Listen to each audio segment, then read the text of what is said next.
Certainly don't want to miss those. And we're getting very close to our objective, so this is the next spot. And these little checkpoint flags mean you can warp there in the future. I'll actually let my little buddy super handy when you're going here. back later for completion goals and such. So he's dizzy, and just looking back, so it's worth it, I think, as you're progressing through these kingdoms, every once in a while to stop and take a look backwards, because you're going to see some things that you maybe didn't notice, didn't realize were there. So there, for example, I've got some regional coins that I didn't hit on this run, but looking at them from this direction, I can see, oh, there's something there. There's some other interesting stuff going on in that corner, too, so it's certainly worthwhile, you know, backtracking and taking another look at spaces, and there's a whole bunch of stuff over here. Sure, especially when you're a completionist and you want to get every single moon and every single item that's the world has to offer. Oh, yeah, and this game will keep a completionist busy for a good long while. Yeah. There's so much stuff to find here. Oh, so here we go. That little Pronopon actually made the mistake of chomping onto that rock I threw over. Oh! But I will leave him to rest now. All right, I'm ready. Boom! Nicely done. I'm going to clear out some more of this because I want to make sure if there's any goodies under here, any hidden coins. I want to find these, and there we go. That cap spin is really handy in that spot. Yeah. That looks really good, too, when you execute it. Yeah, the cap spin's a great move for clearing territory around you. If you've got a lot of enemies nearby, or maybe you have, like in this case, a lot of this toxic liquid nearby as well. It gives you a really good kind of circle of protection around you. And it can be actually helpful for some boss fights as well, just to give yourself a little bit of a perimeter of safety. Your turn, buddy. I'm sorry. You gotta go. And here, it's a big we've one. got an impressive big piranha plant going on. And we take a look closer up here. I might actually see. Oh, and there's the brutal you're getting ship. close to them. They're our friends. The HMS Brutal. Beautiful, beautiful wedding planners. They live up to their name. They're brutal. Brutal. They are brutal as well as being, bridal. Well, it's a hard job, you know, and it's a cutthroat business. Got to make yourself stand out. Maybe being willing to take on all challenges and fight people is how they make their wedding planning furniture stand out. If you have enemies intent on stopping your wedding, these are the folks to hire. Yes, good to note. So there. Oh, the rock. It's not tasty. I'm sorry, buddy. Oh, I know that didn't taste good at all. Okay. I want to get you, though. All right, almost there. Sam, we're just about out of time here, Sam. Perfect timing. Done. Yeah, well done. So that was the Wooded Kingdom, which is our Treehouse Live exclusive area for E3, and hope folks enjoyed taking a look at it. Yeah, thanks for showing it. worries. Sam. So up next, there's the Splatoon 2 World Inkling Invitational, and that's happening in just a minute or two. Tomorrow, we're going to start with information on Pokken Tournament Deluxe, with a Treehouse Live segment on that. Then we'll have the Pokken Tournament Deluxe Tournament, which is a little hard to say. And then after that, sometime in the early afternoon, we'll start with Treehouse Live again, starting with Yoshi. So thanks very much for watching, and I hope you stay tuned for the Splatoon 2 tournament. Bye, everybody. Bye.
ご来場の皆さん、そして中継をご覧になっている世界中のスプラトゥーンファンの皆さん、こんにちは。To everyone here in the booth and to all the Splatoon fans watching around the world from home, hello and welcome. 私は人の姿に変身する不思議なイカを研究しているイカ研究所の研究員です。 I am a researcher from Squid Research Labs, and we make it our business to study these mysterious squid-like creatures. 今日は通訳として助手を一人連れてきました。 Today, I've brought an assistant with me to help with translation. スプラトゥーンの世界大会がいよいよ開催されます。 Well, it is finally time for this worldwide Splatoon 2 tournament. いかがですか皆さん。この世界各地から4つのチームが並んだこの光景。 What do you think, everybody? We've brought together 4 of the best teams from around the world. まるで昨年の10月、任天堂スイッチにおいて新種のイカが発見された時のあの光景が蘇ったかのようです。 To me, it's almost as though we've been able to bring to life those scenes we witnessed in the Switch video from last year in October, where we discovered a new form of Inkling. 発売前から世界一を決めようというのもちょっと気の早い話ですが、 But we may be getting a bit ahead of ourselves to decide the world's greatest team before the game has been released. 今日は各地のスプラトゥーントーナメントを勝ち抜いたトッププレイヤーたちの熱い戦いを皆さんと一緒にじっくり研究したいと思います。 All of these players have won their own regional tournaments to get to this stage, and I look forward to enjoying and researching their exciting Splatoon play with all of you. 選手の皆さん、頑張って、そして試合を楽しんでください。 To all the players here, we wish you the best of luck, and most importantly, make sure to have fun. Good luck!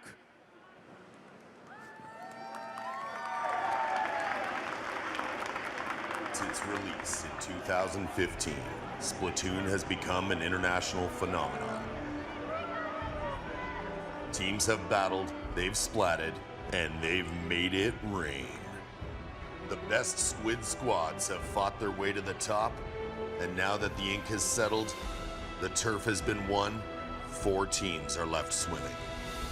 Team Dynam, Rising Moon, Blue-Ringed Octolings, and Team Deadbeat.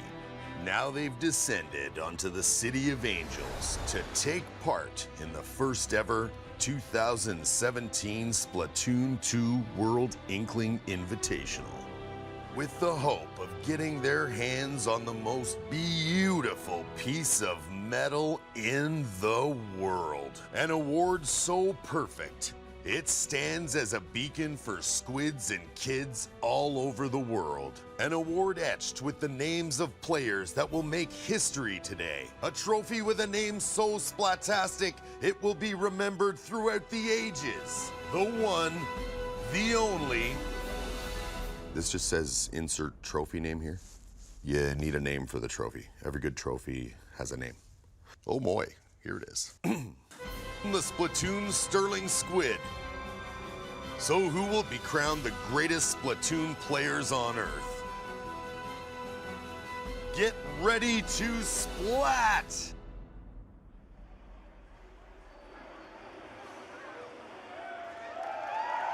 Good afternoon, E3, and welcome to the 2017 Splatoon World Inkling Invitational.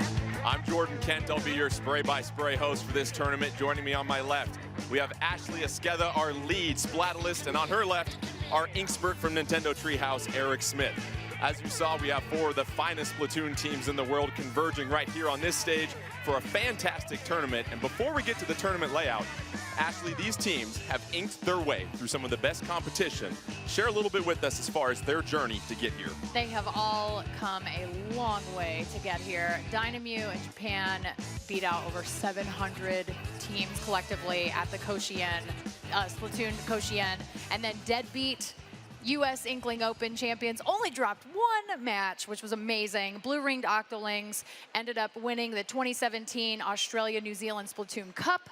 And then Europe, Rising Moon, coming not only beating everyone in their home country of France, but also all of Europe in the ESL Go for Splatoon Europe Grand Final. Very impressive resumes for all of our teams. And Eric, why don't you share with the folks how things are going to get started with this tournament today? Sure thing. We're going to start with a round robin where each team will play each other once. We'll then move to the elimination phase.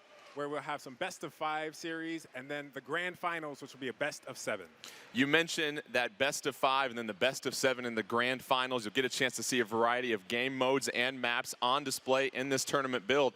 And it's very exciting to see what these teams can do. They've had a chance to familiarize themselves with the game. And one thing that we see from these teams here, Eric, is just their ability to communicate so well. Share with us how these teams will be communicating today. And then, of course, when we get our hands on our copies a little bit later, how we can communicate with each other.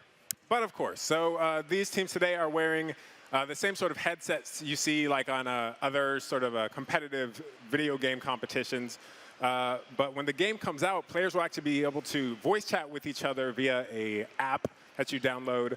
For smart devices, we will be communicating actually more about that functionality closer to launch. Obviously, getting the chance to chat with each other, very important. And Ashley, we get started with Turf War here. It's how we all fell in love with Splatoon at the very beginning, our very first introduction to it. But however, these players a little bit better than you and I. A little bit, yeah. When they get to Turf War, what are some of the things they're keeping in mind as far as the beginning and then especially the end of each match? Well, obviously, the name of the game is ink. So Turf War is all about putting ink on the ground. It's not necessarily about splatting your opponent. It's about having the most ink at the end of the round. So you're going to see these players play at a very high level. There's going to be a lot of mobility. It's going to go really fast. They are moving so quick. They're getting behind. You're going to see flanking. You're going to see lane kind of management. It's going to be great. You're going to see all of the teams kind of work towards coming into a center location on the map and really fighting for that real key piece of territory. Eric, last minute of each match, we've talked to every team. They've talked about how it's so important to make sure you don't get splatted because that's how the tide can turn in any match. Absolutely. If you get splatted in the last minute, you're taking yourself out of the equation and you're outnumbered. The enemy team is able to ink way more than you are at that point, so you got to stay alive. Well, we've talked about 4 of the finest teams here. Let's take a closer look at one of them. Our team representing Europe, here's a look at Rising Moon.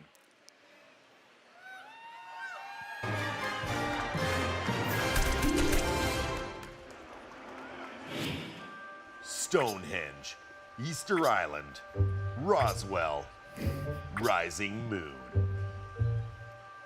This team, comprised of so-called Europeans, has traveled to Los Angeles to compete at the 2017 Splatoon 2 World Inkling Invitational.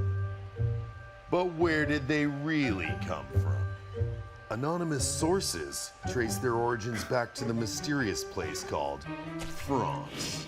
These alleged shapeshifters have adopted the guise of a polite demeanor, yet beneath that facade lurks some of the most intense, cryptic, and enigmatic gamers looking to dominate the competition and the competition's children. Binks is an unhinged maniac with the blasters, and the mainstream media doesn't want you to know that after achieving rank of S+99, he immediately devoured his controller. I did achieve S+99, but I did not eat my controller. Why would anyone do that? The real question is, why wouldn't anyone ever not do that? Cebu, Cebu, Seaboy. It's Cebu. If I'm not mistaken, that's an ancient Mayan word meaning government covert government operative. I don't think that's actually true. How much are they paying you to say that? Nobody's paying me. How much? The one known as Cebu supposedly once annihilated 7 Inklings in 20 seconds. Then there is the one that message boards have dubbed Inky. This one has a reputation for lording over his minions in tower control. You know, I'm just here to have fun. If we win, we win. If we lose, we lose. And if you're exposed as an Inkling race looking to achieve global Splatoon domination, Then we win? at least 12.5 anonymous message boards have designated Desai as a Charger fanatic who has played over 3,400 hours of Splatoon. We're just here to have a good time and play Splatoon. We just love the game. And you have an insatiable thirst for the ink of your enemies? No, we'll just play them and hope we win. It might look like Rising Moon is just an ordinary team who simply loves to play Splatoon. But they won't pull the wool over my eyes. Wait, did you see that? Did you see his eyes? Come back here.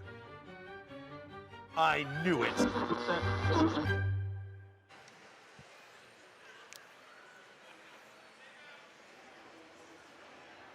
That is Rising Moon from Europe, and Binks, if you get the victory, try not to eat the controller, okay? We only have a select few here. Just try to keep your teeth off of that here. We're getting set for our first match. We've got Turf War on Starfish main stage. So let's take a closer look at this level and how these teams will approach it. You look at Starfish main stage, and in the middle, obviously a main stage. How fitting is that? The team that can lock that down, and that's going to be point number 1 on our map as we take a closer look. When these two teams get started, they're going to want to work their way to the middle of the stage here, Ashley. And Ashley, once you get to that middle of the stage, it's important to get a push into the enemy territory as well, too. Indeed, you want to cut off any lane that your enemy is going to be able to come at you from. The main stage is really interesting because it is a little bit raised, so you're getting a really nice advantage from which to splat your opponents. Yeah, there are a couple of side entrances to that main stage where if you're on it, you have to watch those or someone could sneak up behind you too, though. And it's also interesting because there are a couple points in the main stage where if players are maneuverable, they can get to some perches and get some leverage and really try to flank the opposition, Ashley. Yeah, this is going to be a key strategy on main stage. You're going to want to get up high, especially the charger players for each of these teams. If they're running a charger, you want to get that sniper up to the highest nest you can possibly find, even if it's the smallest sliver of inkable space, and have them start taking out their opponents. And Ashley, we were talking with Dynam before things got started, and they said it's very important for each player to have a specific role. So that means you're sometimes going to see different weapons from different characters, not everybody rolling out with the same weapon. Yeah, you definitely want, we call it, if you're not familiar with competitive gaming, we call it a meta. So you want to have a really good balance. Some weapons don't perform as well long range, but you would see a charger kind of take on somebody with a roller. So it looks like we are getting started. We're going for it. We are getting started. Our very first match, Starfish, main stage, Dynam gonna be in the pink. Meanwhile, Rising Moon in the yellow. Rising Moon, they're gonna go with the heavy splatling, a slosher, an octobrush, and a dynamo roller. Meanwhile, Dynam, they've got a charger, a splatter shot, throw, a slosher, and a roller. Early splat right there by Dynam as they get the initial 4-3 advantage on the field. 2:30 left in this one, and already, actually, we see Dynam going towards the middle of the map. Yeah, Dynam and we've got Kakashino and Dynamon getting taken out right there on the main stage. Binks is still up with a slosher, going crazy up there, trying to establish kind of positioning, and Muscular is coming up and going to try to support here with a roller. Both teams fighting hard for that main stage right now. Nobody's really wrestled control of that. However, we start to see Rising Moon with the majority of the ink in the middle of this map. They're going to look to try to make a push into Dynam territory here, Ashley. Yeah, it's really interesting that you can see some of Rising Moon haven't quite filled out their area yet in terms of ink, and we're going to hopefully see them do that. What's going on over here? Dynamon with the absolutely terrific splat on Cebu in mid-air. That's going to be critical. It's now a 4-3 advantage on the field for Dynam. And the splat, however, it takes one roller to splat another roller as both teams still haven't seized control of the middle area here, Ashley. Yeah, it's I think one of the most dangerous things in Splatoon 2 is going to be that vertical splash from that roller. That makes people like Dynamon very dangerous. Kakashino getting splatted by Cebu's That very impressive right there. Meanwhile, we see a Stingray being deployed. Cebu with that Octopus, trying to get some work done in the middle. Meanwhile, Dynam controlling the middle of this map still. Nobody able to make that initial push quite yet. However, we see Cebu getting splatted once again by Dynamon. Yeah, Dynamon is really dangerous. I mean, that's his name, Dynamon. You know he's coming at you with a roller. And Cebu doing a really good job, though, of making sure to get back to his teammates. This is a really great high-level strategy that a lot of these players use. 1 minute left. Neither team with a strong advantage at this point. It's still any Squids match. However, we start to see the Ink Storm being deployed. Here's a look at the map. Dynam with a little bit of an advantage. 50 left. 4-0 on the field right now. That's a huge advantage, especially in the last minute.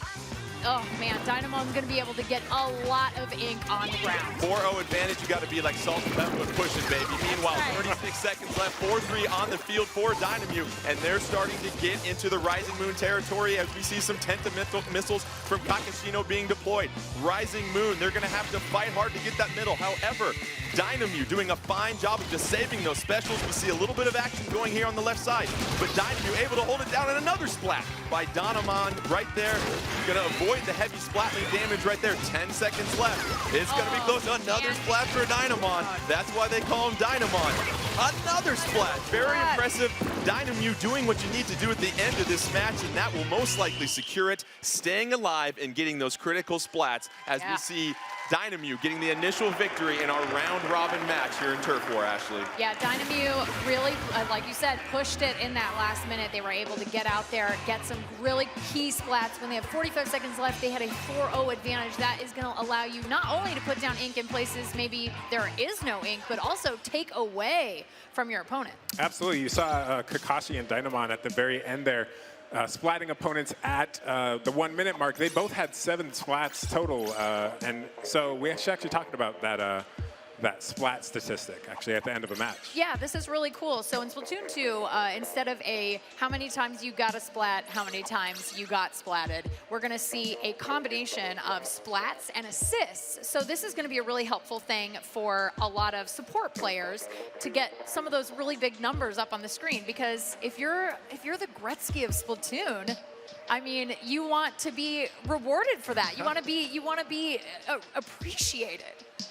We saw midway through this match, nobody really had the advantage. It wasn't until about the 1 minute mark that Dynam was able to get that initial hold, and it was all on that 4-0 advantage that they used right there, Eric. By the way, terrific job on the camera. We Thank you very much. Eric made sure that we get a great view of the field right there. But looking back at this match and some of these critical moments as we look at our instant replay, Dynamon going to be able to use that roller down below, going to avoid the Stingray, get the splat, and then yes, a 2-on-1, that's always going to work out well for the team with more squids on the field at that point, Ashley. Absolutely, and Dynamon so good at being able to jump out of hiding and use that vertical splash to just wreck people, and it's just it's really fantastic how he's just out there just popping out from behind a corner. I mean, I know if I ever saw Dynamon out in Inkopolis, I would not want to be on the receiving end of that roller. You want to be friends with him. Yeah, that's right. That's right. You want to befriend Dynamon. Let's take an early look at our standings as we just got done with our first match in round robin play. You see Dynam at the top with 1 victory. Meanwhile, Rising Moon 0-1. It's okay. We still love you. You got plenty of matches to play still to get some more victories. And so many new mechanics in this game here, Eric, and it's interesting to see with these players. One interesting thing that we oftentimes see in the meta, that word that you threw out there, Ashley, was a lot of teams were going with that quick respawn, stealth jump. That's not an option this time around, so it's interesting to see how these teams might adjust to that. Yeah, a lot of players were using those that combination of those abilities because you were able to, even if you got splatted, you weren't punished so much. And when you did come back, you were able to jump back into the front lines, and using the stealth jump, people wouldn't see that beacon that shows where you're landing. In this tournament edition, we don't have those. So, and also the, which one works differently? So stealth jump and quick respawn. Quick respawn's different this time because you mentioned you have to get splatted multiple times for the quick respawn to work. And if you're any professional player or this elite level, you don't want to get splatted multiple times in a row. That's not going to help you out. If you're 1-to-1 in terms of a ratio or better, so if you are splatting more than you've been splatted, quick respawn's not going to do a whole lot for you. Basically, I'll be respawning very. Let's take a look at another one of our teams from Australia/New Zealand. These are the blue-ringed Octolings.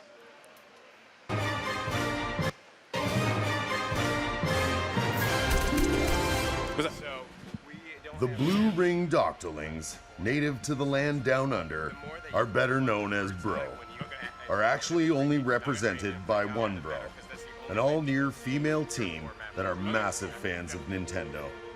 Bro, the winners of the 2017 AUNZ Splatoon Cup, have now found themselves out of their natural element.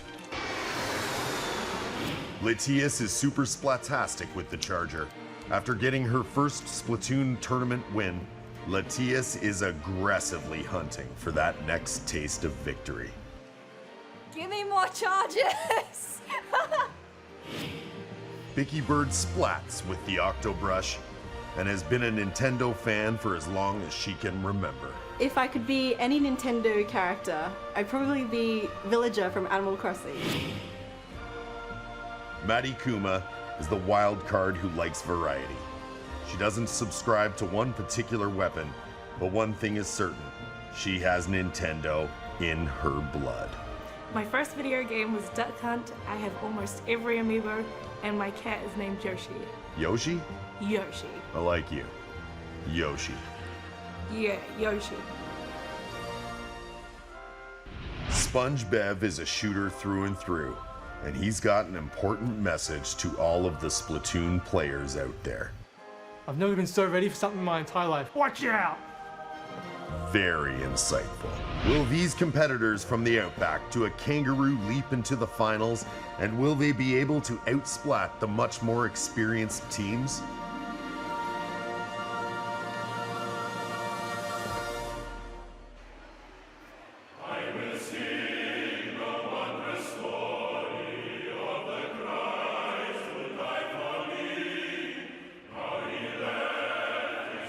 You guys okay? You can go inside now.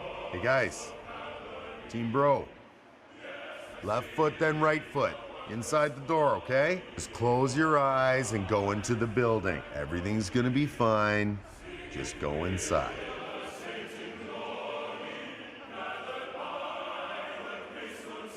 Well, I'm going inside. As the blue-ringed octoling strives to survive outside of its natural environment, the world waits.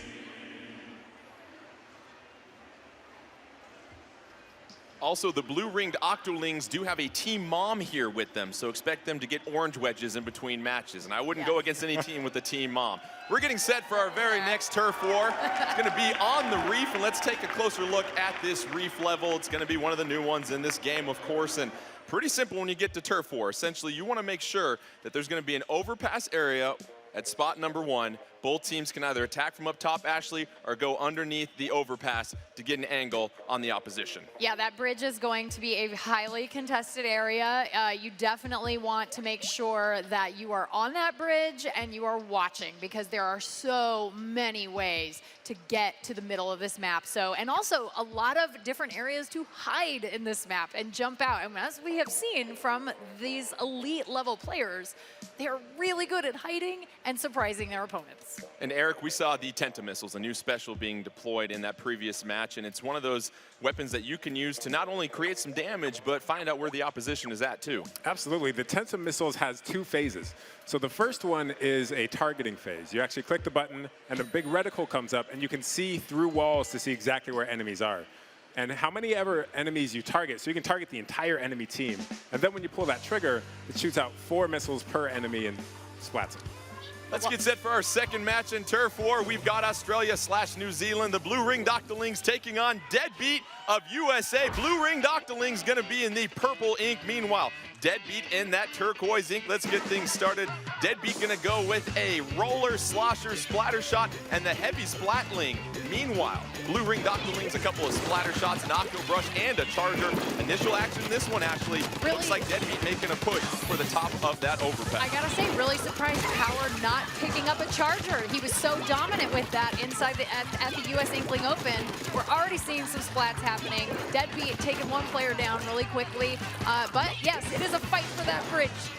It is the place to be if you're on the Reef. Matty Kuma putting in some work, and the blue-ringed Octolings with a 4-3 advantage as they take advantage of that overpass. A lot of purple ink on the field at this point, but plenty of time. Double splats. Still, for the blue-ringed Octolings, we see Sponge Bev climbing up, and Ashley, this is another thing we see from the players. Their ability to maneuver and get to these high perches that are very difficult to get to, but they can have a vantage point. Absolutely. In turf war, inking a vertical surface isn't going to give you extra percentage, but it really helps your team get to places they need to be able to see your opponents and take them out. Power with the heavy splatling, trying to keep some distance and zone out.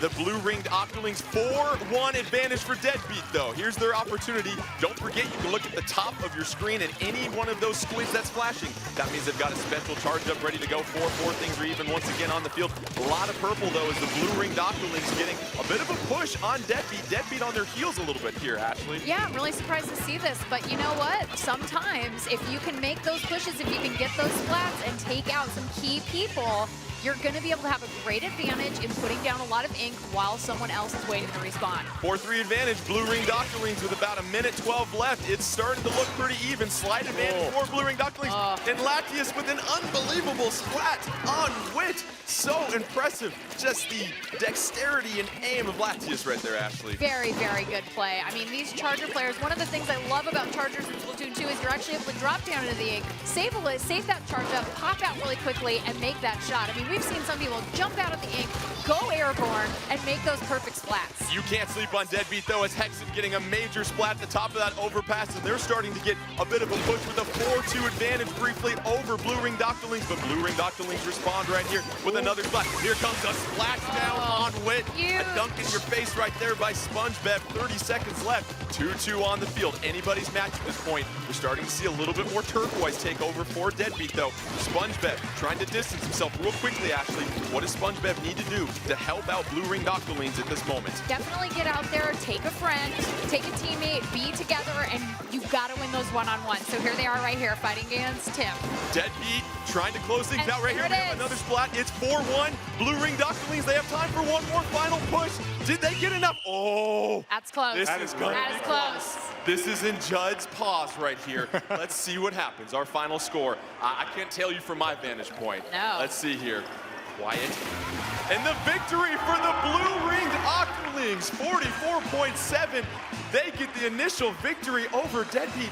And Ashley, it was the final 6 seconds that we saw of blue-ringed Octolings taking that 4-1 advantage to overcome Deadbeat in that critical part. If you take out somebody on the opposite team in the last 20 seconds of the game, if you take out 2, that is enough to swing a match. And I can speak for myself and all the hours I've played Splatoon. I'm sure a lot of you guys out there feel the same way. You've been in a match, you feel really good, and then all of a sudden 2 people on your team go down, and then it's over. All of a sudden, everything changes. Yeah, everything changes. And if you think about it, let's say you ink 5% of the map, but if you're also covering the enemy's 5%, that's essentially a 10% difference. So it can really swing a big amount in that last 30 seconds. Yeah.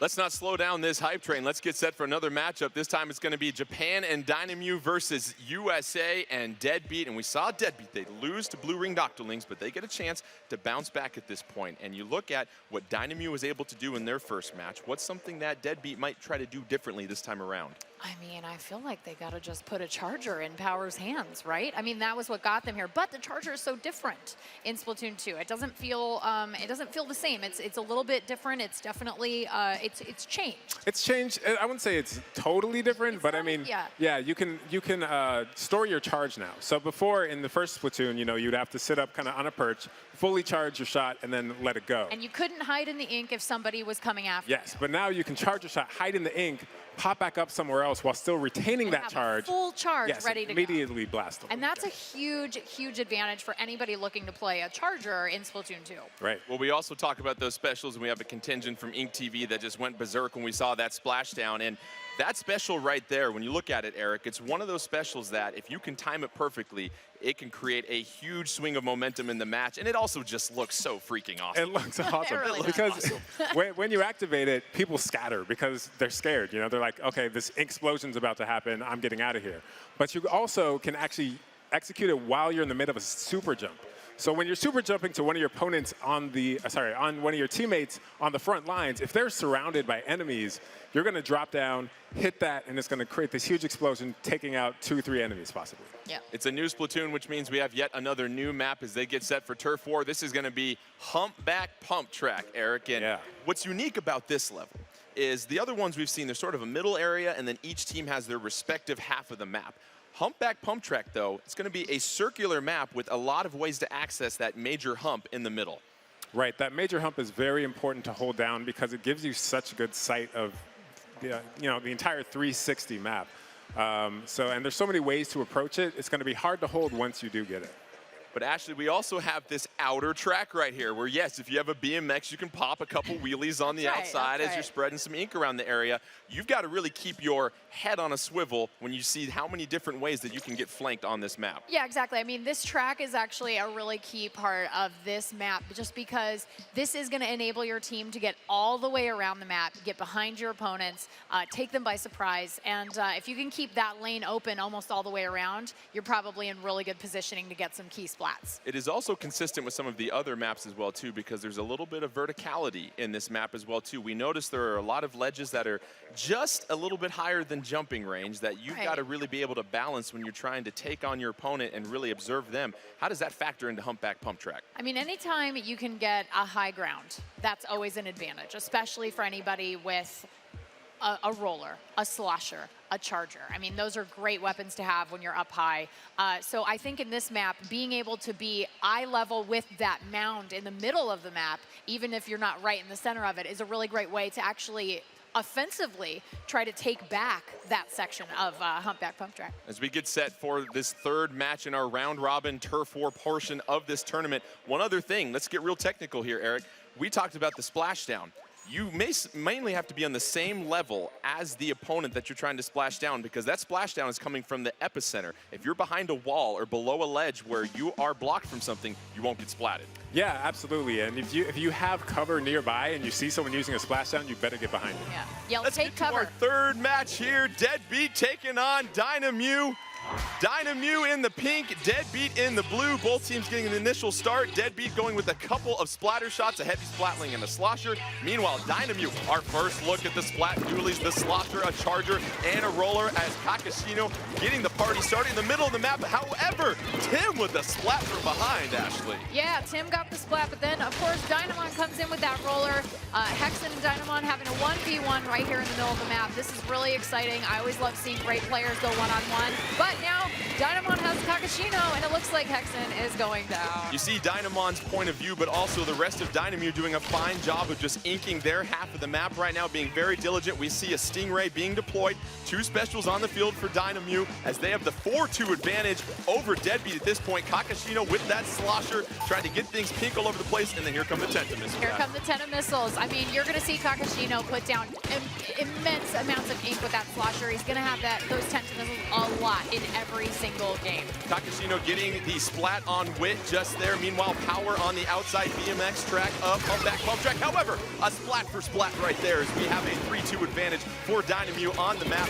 140 left in this one. It's still pretty even. However, Dynam controlling most of the middle hump here, Ash. Yeah, Dynam kind of doing a really good job here, but Hexen, you can see, kind of taking that lower map for US for Deadbeat, and now Kakashino bringing on that slosher, and it's a splat for splat, just the same. Wit unleashing some Tenta missiles right there, going to try to advance with that slosher, just being slow and careful and making sure, just covering the area with ink, and you always want to make sure that you've got a place to move and a place to get out to before you advance further. That's a really good point. I mean, one of the best things you can do for your teammates is, and yourself, give yourself an exit lane, because a lot of these players, I mean, if you're getting splatted, you're out of the game for a second, and what you've got to do is you've got to get away, take a minute, and get a teammate back to you. And so if you're by yourself, a good idea is to find those exit lanes. 4-2 advantage, Dynam. They've got 3 specials. They just unleashed the Tenta missiles right there. And Ashley, this is a chance for Dynam to make a decisive push in this match. It looks like they are making a decisive push. There's some really good one-on-ones happening right now. I mean, it is looking really close, though, and anything can happen in these last 45 seconds. 45 seconds, 2-2 on the field, 1 special for each team. Dynam going to have another squid join the party at this point. It's 3-2 Dynam at this point. 37 seconds left. You see the map. Dynam holding down the middle part. Deadbeat going to have to make a push here, Ashley, and stay alive. That's the critical part. Absolutely. Getting splatted at this point would be a huge deficit for them. They definitely don't. And Wakaroon takes out Tim. It's, oh no, they're down 1 player, but they can still make this happen. They've got 15 seconds left. 4-2 on the field right now for Deadbeat. You've got 13 seconds to make a push, trying to put some pressure on Dynam. It's 4-2. They've got 3 specials waiting in the clip. 5 seconds left. Expect to see those specials have a bonanza the final 3 seconds. Deadbeat, did they get the push? Oh, this is close. Let's leave it up to Judd once again. Unbelievable finish, however. Oh my gosh. What's Judge got to say? It's gonna be Dynam, the 51.9 to 42.9 victory, and once again, a match that comes down to the final drop of ink for Deadbeat. However, they don't end up on the victorious side once again, and you look at Dynam really dominating this match for the majority of the time. It was just too little ink, too late for Deadbeat. Yeah, I'm actually, if you looked at the card, Dynam no specials unleashed, but also 5 splats and assists.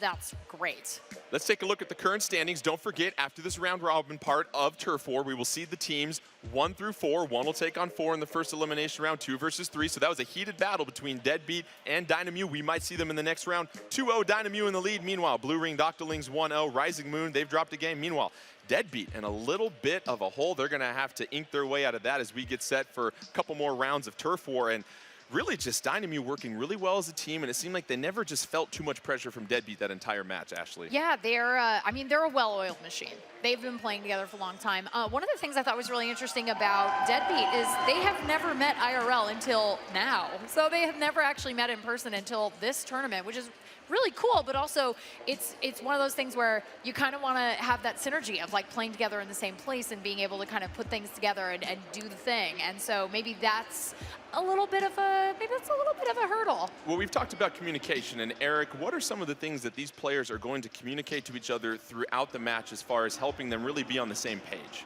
Yeah, so these players are talking about where they are. They're talking about where they see opponents. They're talking, tactics. We need to take and hold this position in order to spread our ink, most effectively. So they're constantly thinking, constantly communicating.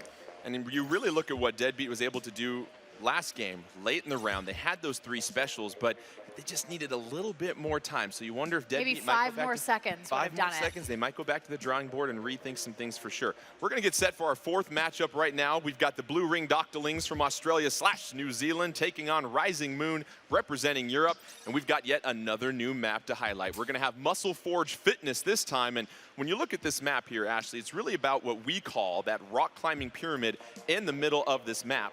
And when you highlight that, it's really interesting to see how teams can sometimes live up there, but then if you fall down from that pyramid, there are some narrow channels. Yeah, you can make things happen. If you don't take over the pyramid, that's okay. You can still work all of the different little side areas. You can try to cross the great into enemy territory and kind of cut off those avenues. You're going to see a lot of bombs going up over into the enemy area.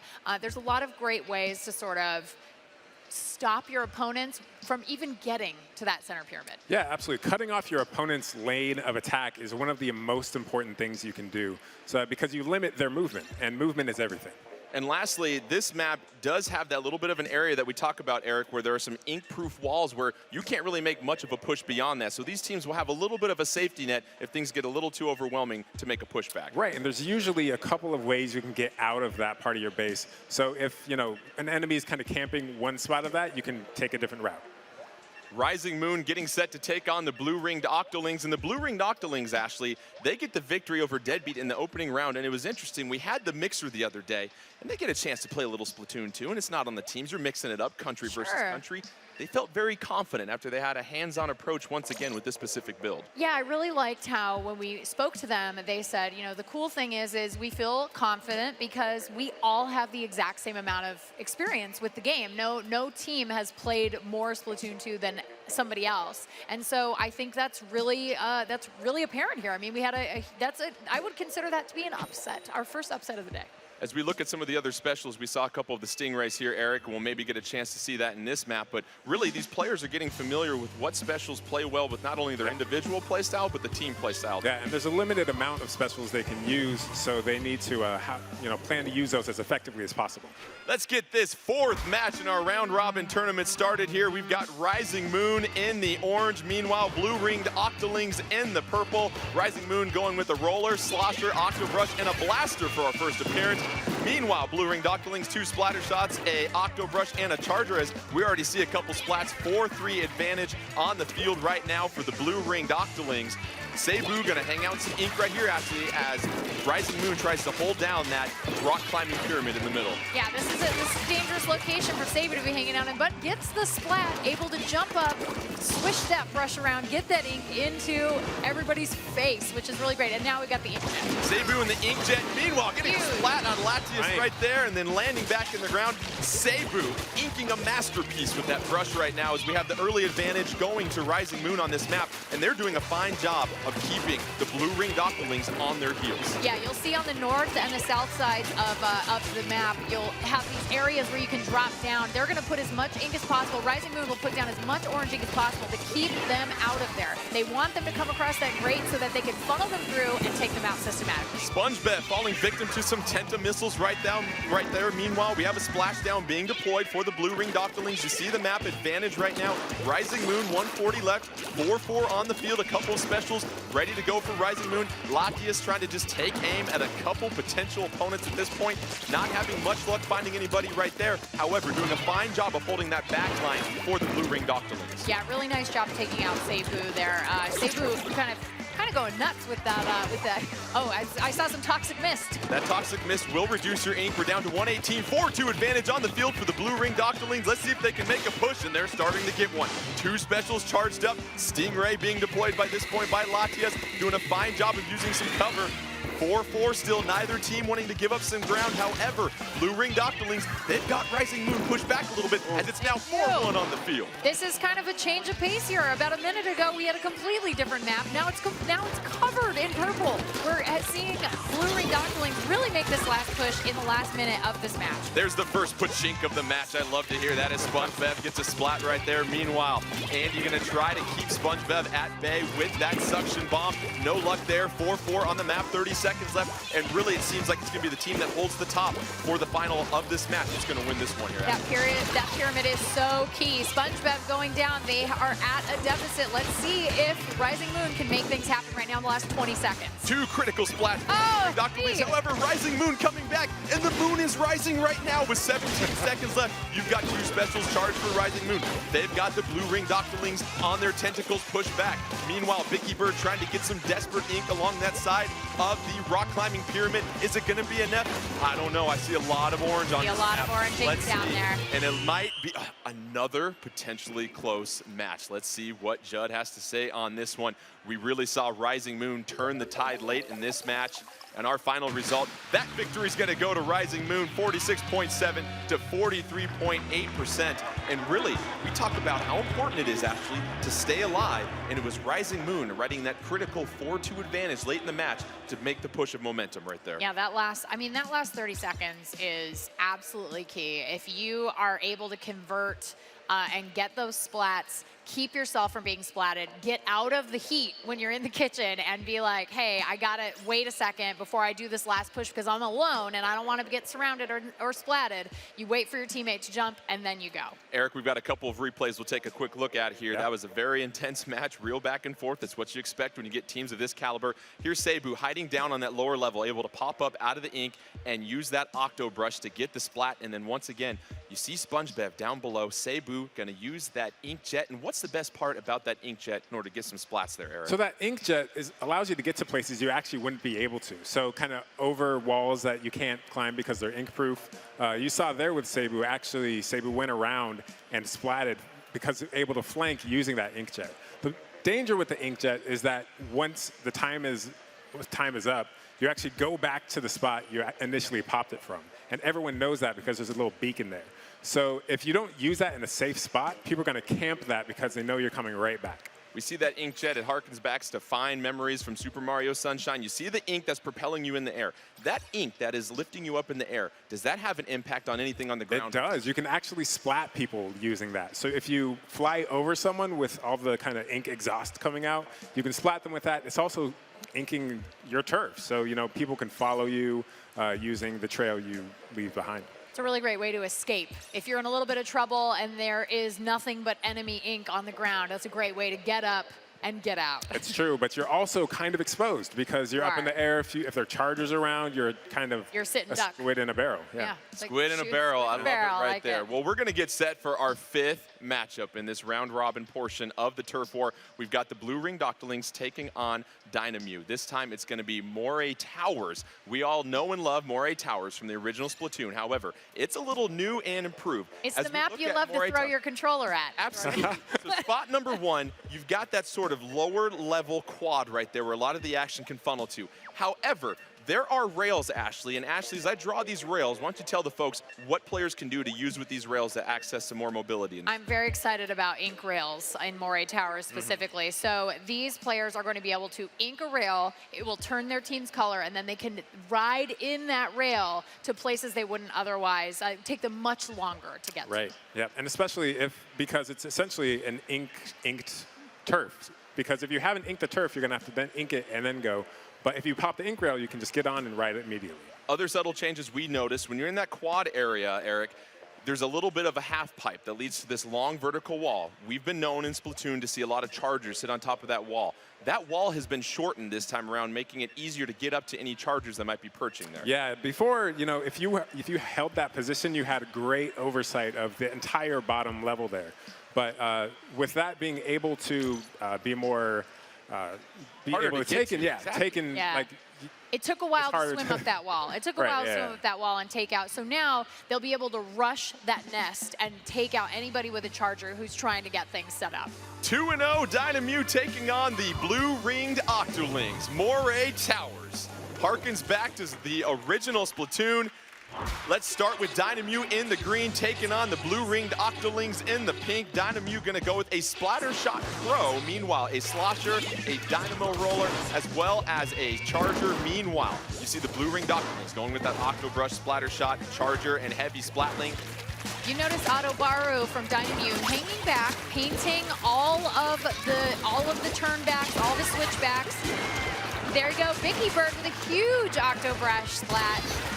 That gets splatted by Dynamo. Vicky Bird getting splatted right there. And Dynamo, we should mention this edition of Splatoon, when you're flicking the ink with that roller, it now goes in a different direction, actually. Yeah, this is, that vertical splash is it's a little terrifying. And also really easy to reach someone with a charger. Kakashino getting the slosher splat on SpongeBob right there. Kakashino, though, getting splatted, however, by the splatter scope. Latias, very nice aim right there. Latias trying to take aim on some more Dynam players. Meanwhile, nobody else has really claimed that middle area. Both teams have done a fine job of diligently inking the ramps on their half of their map, though. You got to account for all those small areas, Ashley. Yeah, blue-ringed Octolings really looks like they're taking advantage of Dynam hanging back a little bit, maybe getting ready for a collective charge. Latias just going nuts with that splatter scope, absolutely taking advantage of that charge being able to be used as you pop out of the game. What's impressive is Dynam really has the majority half of their map covered in nothing but green ink. Meanwhile, they get a couple of splats, 3-2 advantage on the field. Minute left in this one. A special ready to go. There goes the Stingray. Dual Stingray. Scooped it out across Moray Towers right there. Meanwhile, Kakashino starting to advance into the blue-ringed Octolings territory. Going to get the splat. Moving up now to Latias, trying to get, and gets the splat on Latias. And this is trouble for the blue-ringed Octolings because Kakashino going to unleash those Tentamissiles. That's right, Tentamissiles incoming, and also we're down to the last minute, so now is the time to not get splatted. Impressive splat here by SpongeBob with the splatter shot. Meanwhile, Rakaruno trying to move with that charger, trying to find a couple of blue-ringed Octolings to get a splat on. Got Vicky Bird in his sights, however, can't connect. 50 seconds left, 4-4 on the field. I feel like this is going to be another one that comes down to the end here, Adam. This is going to be a really close one. Vicky Bird doing a really nice job of escaping the middle of that map. Had a little bit of a moment where maybe it was like, whoa, I got to get out of here. I got to leave. Sorry, guys, bye. Vicky Bird in the ink jet, getting some ink covered in the middle of the map. She's going to respond back to her spot, avoids, not too late. Splatted. As Dynam starting to make a push into blue-ringed Octoling territory. Just 23 seconds left, 4-2 advantage on the map for Dynam. They've got a special ready to go, and here comes that push. 15 seconds left. Can the blue-ringed Octolings get to the middle of the map and make something happen? Oh, it's going to be close. It's going to be close. Dynam, Akubaro holding things down from up top. And this is going to be a late little push from the blue-ringed Octolings. However, critical splat by Vicky Bird. That was a Vicky huge Bird, splat. with the splat and 2 seconds left, you had enough time to get just a little bit more ink down. That could be 1% that wins it. However, it could be Dynam, 48% to 41. You saw Dynam getting a little bit of that ink, that green ink, into the blue ring octolings, half of the map, and that was the difference in this one, Ashley. Kakashino snuck back there and was able to get that slosher on the ground, and that thing puts down a lot of ink, and so you can do a lot of damage in a really short amount of time. It does. It's such an offensive weapon, and you saw actually Kakashino had 10 splats and assists there. Really, yeah. Performance. That's a huge performance. Here's this critical splat. Vicky Bird gets the splat. You know, of course, it's going to create some purple ink in the place of who you just splatted. But with 1 second left, could have used about 4 or 5 more to 4 or get 5 more up seconds into would have been the territory for Dynam. And so Dynam 3-0, and they just roll through this opening round of Turf War here. Absolutely dominating. I mean, but you know, they're communicating. Obviously, you're seeing them, you know, have strategies. Say, hey, in Mori Towers, let's hold back on Turf War. Let's make sure every inch of all of our switchbacks are covered in our team ink. And we don't really see 100% of that on Blue Ring Octolings. You see Dynam standing at the top of the standings, 3-0, flawless through our round robin portion. Meanwhile, this is an interesting matchup here between Deadbeat and Rising Moon. If Deadbeat can get the victory, they're going to tie up with Rising Moon and Blue Ring Octolings. And we do have a tiebreaker in place. We're keeping track of the percentage of turf that was inked. We'll obviously seed the teams based upon who inked the highest percentage of turf in all 3 of those matches. We'll keep you posted on that if Deadbeat can get the victory over Rising Moon. And so, Eric, we've seen Deadbeat struggle a little bit in their first 2 matches to really claim a victory here. What's something they might want to think about? Because we haven't seen Power with that charger yet, relying on that heavy splatling. Yeah, Power has a switch to the splatling, trying to hold that back line and ink as much as possible. But Power, you know, such an effective charger player. We might see him switch to the charger. Who knows? Well, it's also interesting depending on the map as well, too. These players are just now getting familiarized with these maps, so there are some things that you're going to work on with your communication. However, it's really just, we've seen Deadbeat try to turn the tide late in the match, but just like we saw with Blue Ring Octolings, too little, too late. You think about maybe having a more conscious effort to make that push earlier on. Yeah, and I think they really have to capitalize on those one-on-ones. I mean, that's such a key part of being able to win at the end of that last 30 seconds. If you've got to win those one-on-ones. You've got to take out your opponent and get them out of the match. And Eric, as we get set for our final match of round robin Turf War play, Turf War really helps teach the fundamentals of how you can build upon being successful in Splatoon. As we mentioned before, Ashley, you and I, we hang out in A- B+ land. You're going to be a little bit higher than that, I think, actually. But just slightly, I promise. When you really want to make that turn to become a better player, in the conversation we had with these players, it's understanding how you can have territory control and how you don't just unconsciously go into a particular area. You want to make sure that you are inking area, not only to give yourself space to move, but you decrease the amount of mobility for the opposing team. Right, and Turf War is just one of the modes in the game. It is kind of, as you said, build those fundamentals, but you can use those philosophies you develop playing Turf War in all of the different modes. And also, you know, we do see Deadbeat 0-2 right now, but some teams are better at different modes. So we'll see maybe once we get past the round robin stage, which is just seeding us for that elimination round, we might see Deadbeat actually just destroy the competition. You never know. Let's get to our next map, a new one, Blot Art Academy. I love this map. We got a chance to check it out today for the first time, and as we look at this map, let's point out a couple key points with our numbers here. You've got that middle area, you've got some cover right here, Ashley, but also there's a very interesting piece of art on each side of the map. Let's top that, 2 and 3. These are almost like hands that are sticking up, and you have a chance to ink those. So how can teams use that for leverage in order to get a good line of sight on everybody? They are inkable, and I will say if I had a charger, that would be the place that would be my nest. It's a little obvious, you know, people might think you're up there and actually shoot up there, but at the same time, it's a great vantage point. Absolutely. You could get a burst bomb up there. That would not be a good thing. That would be very bad. Well, there are some similarities in this map to the Reef, as there's a middle area. It's not a very long linear level that we might have seen in some levels in the original Splatoon here, Eric. So the teams are really going to be right on top of each other from the majority of the map. It's not going to take very long to get back to the middle also. Yeah, absolutely. I mean, we'll see who is able to hold that, and if you're able to stay alive, super jump right to the front lines, you can push beyond that. Yeah. Let's get set for our final match in round robin play of Turf War. Deadbeat looking for that first victory as they take on Rising Moon. Deadbeat gonna be in the yellow, Rising Moon gonna be in the blue, and let's take a look at the loadouts for both teams here. Rising Moon going with that Slosher, Octobrush, Roller, and Splatter Shot. Meanwhile, a pair of Splatter Shots, Heavy Splatling once again for Deadbeat, and a Slosher as Rising Moon, the first to the middle here, Ashley. Yeah, I mean, they went right for it. They were not wasting any time at getting ink down on the ground, which might be detrimental to them. We'll have to see if that pays off.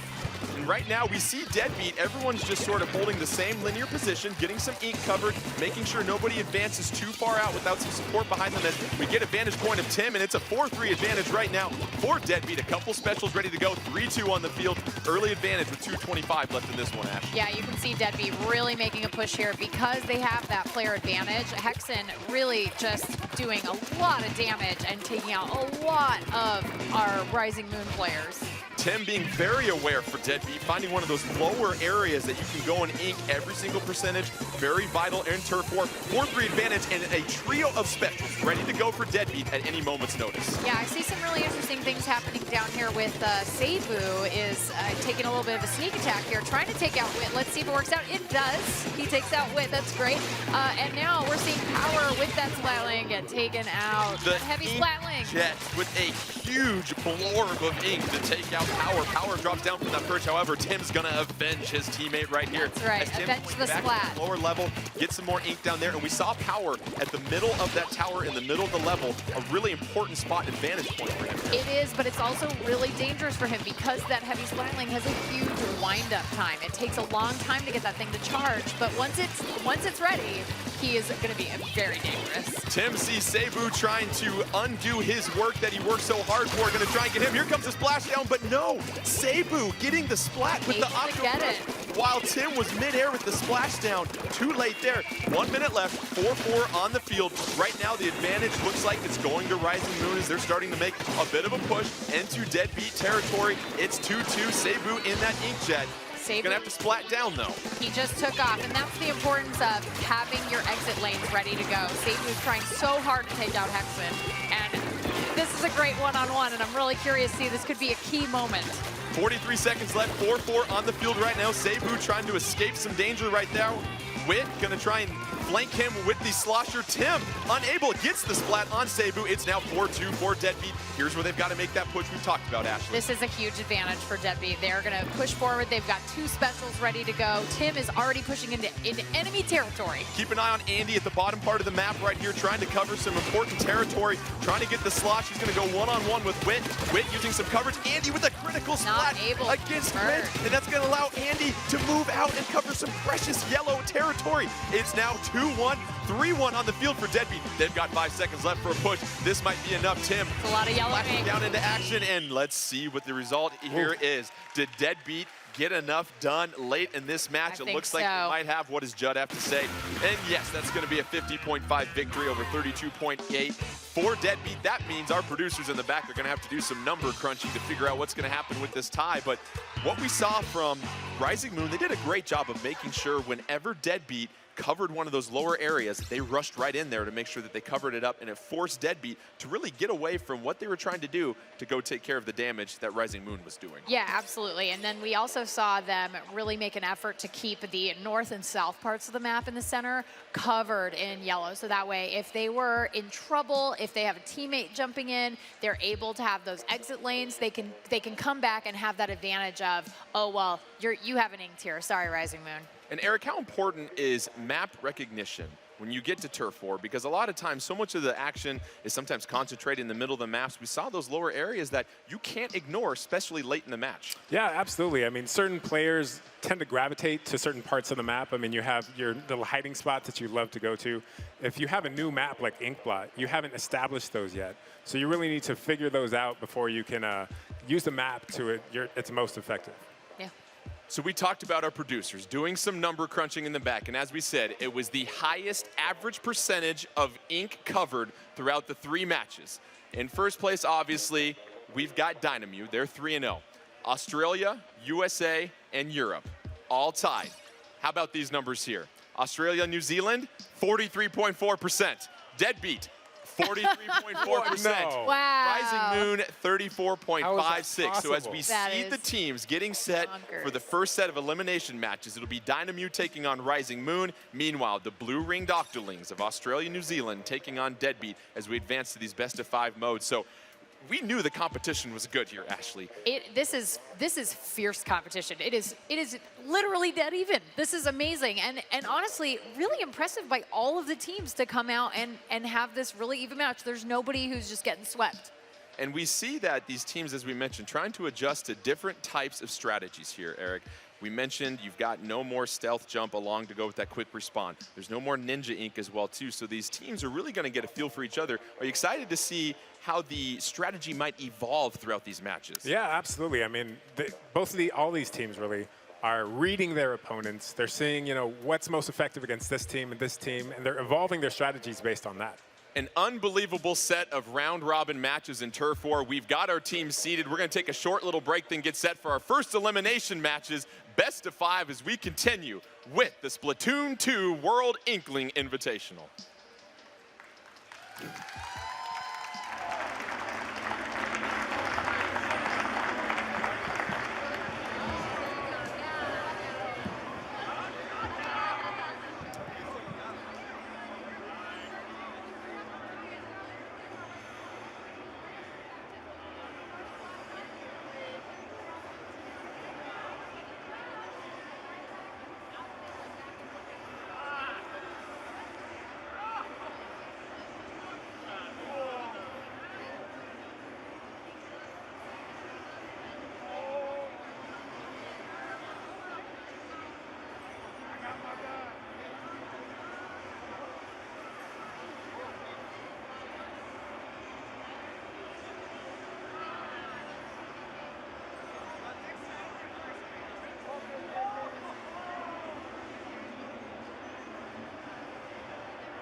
Team Dynamo is considered by many to be the team to beat, having traveled over 5,000 miles from their home country, Japan.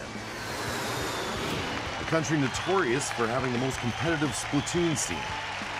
Here they ranked as some of the most intense, fierce, and focused Splatoon players alive today. Atuburu is known to wield the Cherry H3 nozzle nose and regularly has over 20 kills in matches. Well, naturally. Wackaroon's go-to is the E-Leader 3K. Most importantly though, he once hit S+99 for over 2 hours straight.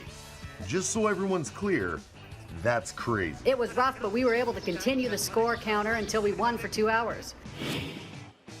Kakashino, a slosher weapon expert and Piranha Pit stage lover, is here to win and find the perfect hamburger. Really? Hamburger? I want to win, but I also want to eat hamburgers. I'm not going to lose. Well, good luck with finding that hamburger. Thanks, narrator. And last but not least, an unexpected secret weapon, a new addition to the team. Only a short while ago, this player was Team D's rival. They wanted nothing more than to splat him into oblivion. But with everything on the line, they had to recruit the best of the best of the best of the best. Dynamo is named after his masterful work with the Dynamo roller. Using it to roll over the competition, Dynamo claims to be unbeatable with the, of course, Dynamo roller. Geez, this guy really loves the roller. We get it. You're the roller guy. With their top recruit in place, Team Japan will need to band together quickly if they really want to splat their way to Splatoon glory. One thing's for sure, all eyes will be on Dynamo.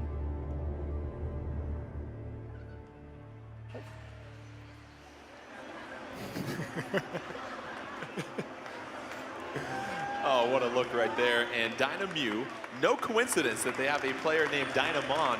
How did that work together as far as the naming of this team? Yeah, the team was named after Dynamon because they were so impressed with his play, and now he plays on that team, which is really cool. It's like what a great small world. It's a really tight community of Splatoon players all around the world, and so I think it's really neat that sort of they started being inspired by his play, and now he's part of the team. Dynam, the #1 seed after round robin play, taking on Rising Moon, the 4th seed after round robin play. And Eric, we're getting set for Tower Control, our first sort of ranked match if you're familiar with the original Splatoon. How is Tower Control this different this time around in Splatoon 2? So Splatoon players will know that Tower Control starts with a tower in the middle of the map. Players get on that and ride it into enemy territory. This time, on the way to your goal, you'll actually have to stop at checkpoints for a number of seconds, giving the opponent a time to catch up and splat you off of that tower. Here's the schedule for the matchups in this best of 5 between Rising Moon and Dynam. They'll start with Tower Control, then they'll splat some zones. We'll make it rain with the Rainmaker, and a Game 4 if necessary, Turf War. Game 5 if necessary, we'll go to Rainmaker. I know everyone here would love to see this go 5 rounds. We can't get enough of this Splatoon action. So it looks like the teams are getting set. This is going to be Tower Control on Moray Towers. We explained earlier, Moray Towers now has some rails to help with accessibility.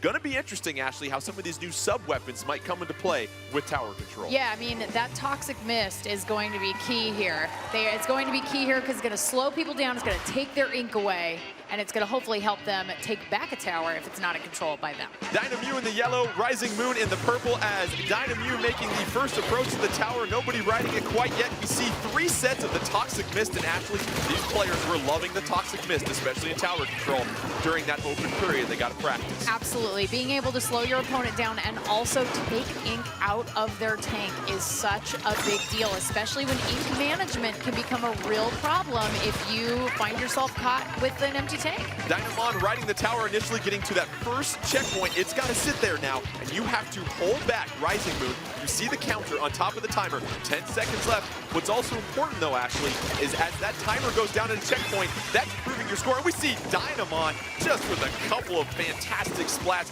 holding down the fort. Absolutely. And you know, if you stop on one of those checkpoints, if a teammate jumps on, that timer goes down faster. So if you see Dynam adding another teammate to the tower, it's because they want to get that checkpoint countdown finished as quickly as possible. Dynamon dominating the tower, getting splats, hopping off, gets another splat, gonna hop on top. The tower starting to automatically move back. Dynamon being patient, trying to get the splat on Sabu, but Sabu gonna put an end to the terror caused by Dynamon as the tower starting to return back to neutral. Let's do a little housekeeping here. We've got a charger, 2 blasters, and a splatter shot for Rising Moon. Meanwhile, for Dynam, we've got a blaster, slosher, and a charger to go along with another roller. Yeah, this is a good, I think this is a good setup for both teams. Obviously, you're going to want to have chargers in this map. You absolutely need to be able to pick off a person on top of that tower. Those squids have got to be pulled off the tower as quickly as possible by bomb, by charger, by any means. You take them off that tower. And one thing I didn't mention is that when you stop at a checkpoint, once you clear that checkpoint, you don't have to go through it again. Very important to notice right there, Eric. Meanwhile, Dynamon is the designated tower control expert for Dynam, riding that tower, trying to get the splat on Andy, but no! Wow. Andy's gonna put an end to that movement right there. You gotta pay the toll on the tower, and Andy's the one taking collection. Dynamon pays the price, and the tower heads back to the center of the map. This is really interesting. You're seeing a couple of players actually do a little bit of forward scouting. They're putting down some ink. They're kind of helping out their teammates. When the tower gets to those new areas, they're able to kind of swim around and actually have some mobility well in advance of actually arriving there. 2:27 left in this one. Dynam with the dominant 9-100 lead at this point. Rising so Moon much toxic mist. That toxic mist. Tower comes to a screeching halt as Dynam has to hop off. They lose the tower. 4-4 on the field. Rising Moon is yet to ride the tower as Binks with a nice little pachink right there, but then that's going to be a splat by Dynamon. Dynamon backing up, and Kakashino going to provide some support with that slosher. However, going to get splatted by Andy once again. Excuse me, Iki with that splat. Give credit where it's due. Meanwhile, Wakaruno going to get the splat on the spawn. just waiting for that beacon. And you know, Ninja Jump, not here. And so that makes it really easy for any charger user to just wait. You mentioned that no stealth jump. That was such an important aspect of the meta going into this in the original Splatoon, not in this particular build for tournament play. So teams adjusting for that. We see some more toxic mist being deployed that's going to slow you down, reduce your ink in your tank. However, we see a lot of carnage go on by the tower right there as it goes back. 2-2 on the field right now as Rising Moon still yet to get on the board here, Ashley. Yeah, this is the time. I mean, they've got about a minute and a half. They can make something happen. One of the things that I'm noticing, a lot of the higher level players, they're using the rails. They're claiming the rails, but maybe not using them. Adruado going under the Stingray and popping up and getting the splat. And that's another thing we see from these players, just how well they can. So much mobility. I mean, just the jumping, there's sniping, there's dynamo rolling. I mean, it's just they're popping out and making these absolutely incredible moves. Dynamon all over that tower, though, getting a critical splat, starting to ride it. Has a Stingray charged up as well, too. Just sloshing all sorts of ink. He's in a very good position right now. With the roller. Meanwhile, Andy trying to get a charge on Dynamon. Going to be a little too late. That's a critical splat for Dynamon. Tower at 5 at this point. Can Dynam get on top of it? And yes, they'll get it with the knockout. And there's not much to break down from this one. Dynamon doing a fine job of riding the tower, but the rest of Dynam providing that support, because we never really saw 3-4 players from Rising Moon able to get to the tower here, Ashley. Yeah, you could see using those ink rails really came in handy. They were able to kind of move around the map, get behind Rising Moon, figure out how they could cut off all of those avenues, and also deny Rising Moon from moving forward when they did have the tower. Yeah, absolutely. Dynamon himself was, on the tower getting a lot of splats, but his teammate was actually out in front making sure the path was clear so clearing the way. Yeah. And it really came down to that pivotal point towards the end of the match. We saw Dynamon really take over the tower when it was close to the middle and then able to ride it. And you mentioned some of the roles the support players do to help that tower get to the goal here, Ashley. Yeah, absolutely. You're going to see a lot of high-level players have somebody, like you were saying, kind of paving the way forward. It's always possible you'd have somebody with a more short-range weapon on top of the tower. So obviously Dynamon is a perfect person for tower control to be on there. But then you want somebody with maybe a mid-range weapon or a slosher or something that's going to be able to do a lot of damage damage very quickly to take out those chargers. I mean, Andy was really doing a great job defending there for a while. We just saw that instant replay, and our wonderful production crew, we're going to try and roll that up for you again, because this match was truly decided by that fantastic play by Dynam at the end. And right here, Dynam on top of the tower, Eric. And usually when you're at the tower, you're this close, you want to ride it to victory. But Dynam hopping up and getting the splat mid-air with the flick, and that was all it needed to close this one out. Yeah, especially they were already in the lead. You saw at that point they had pushed it to about 9, so they were like 9 units away from the goal. They just needed to play defensively because they're up. Their opponent didn't actually push the tower at all. I mean, they were still at 100.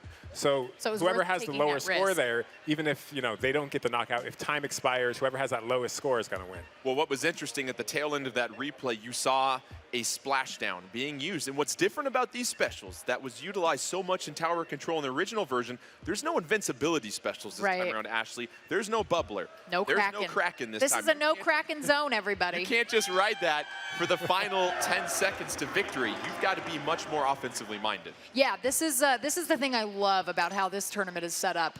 There is no invincibility. You're not going to be in that position. I know you guys at Ink TV know what I'm talking about. When you see somebody get that, pop a Kraken and ride that tower in, and there is nothing that you can do about it. That is not the case here. They absolutely have every opportunity to be able to take that tower back. And we saw while they were practicing, sometimes they'd retake the tower at 1 and ride it all the way back and take a victory. Anything can happen. So we just got done with Tower Control, our first game in this best of 5. That was taken by Dynam. Let's get set for some Splat Zones here. It's going to be at Blot Art Academy, this new stage that we talked about. And when you get to Splat Zones, the difference between elite players and players more so getting introduced to the game. Yeah. The elite players talk about once you get that Splat Zone covered, Ashley, you want to treat that Splat Zone like the floor is lava. You want to get out of there and make sure you've got your ink in there, but then also keep the opposing team and find some positions to flank them from. That's right. Maybe don't keep all 4 of your teammates inside the Splat Zone. That's a key strategy for anybody out there. Let's get this Splat Zone started on Blot Art Academy. Both teams making a push for the zone right now. Dynam in the blue, Rising Moon in the green. Dynam going to go with that Splatter Shot Pro. Up 2. Slosher, Charger, and the Roller. Meanwhile, you've got Rising Moon in the green with the Charger, Octopus, Slosher, and Splatter Shot.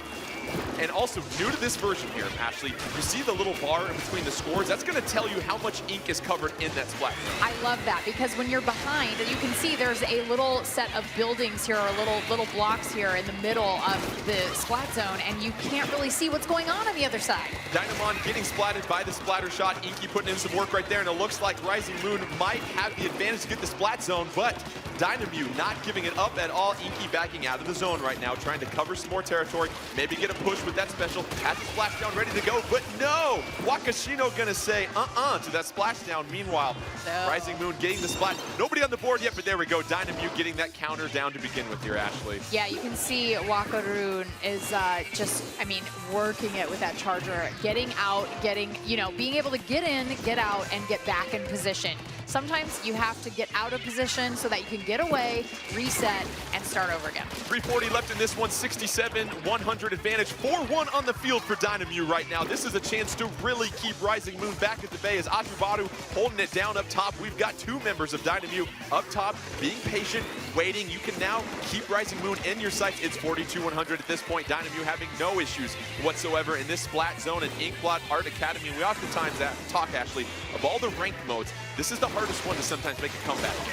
Yeah, this is a tough one to make a comeback in, just because once you establish that you own that splat zone, it is tough to take it back. Seibu gonna take control of the airspace with that inkjet though, and this could be a huge turn of events if Rising Moon can get the territory. There they go. That's a 66-second penalty on Dynam. That's gonna go ahead and put Rising Moon in this game to give them a chance. However, they've got quite the deficit. It's 83-14, 2:48 left in this one.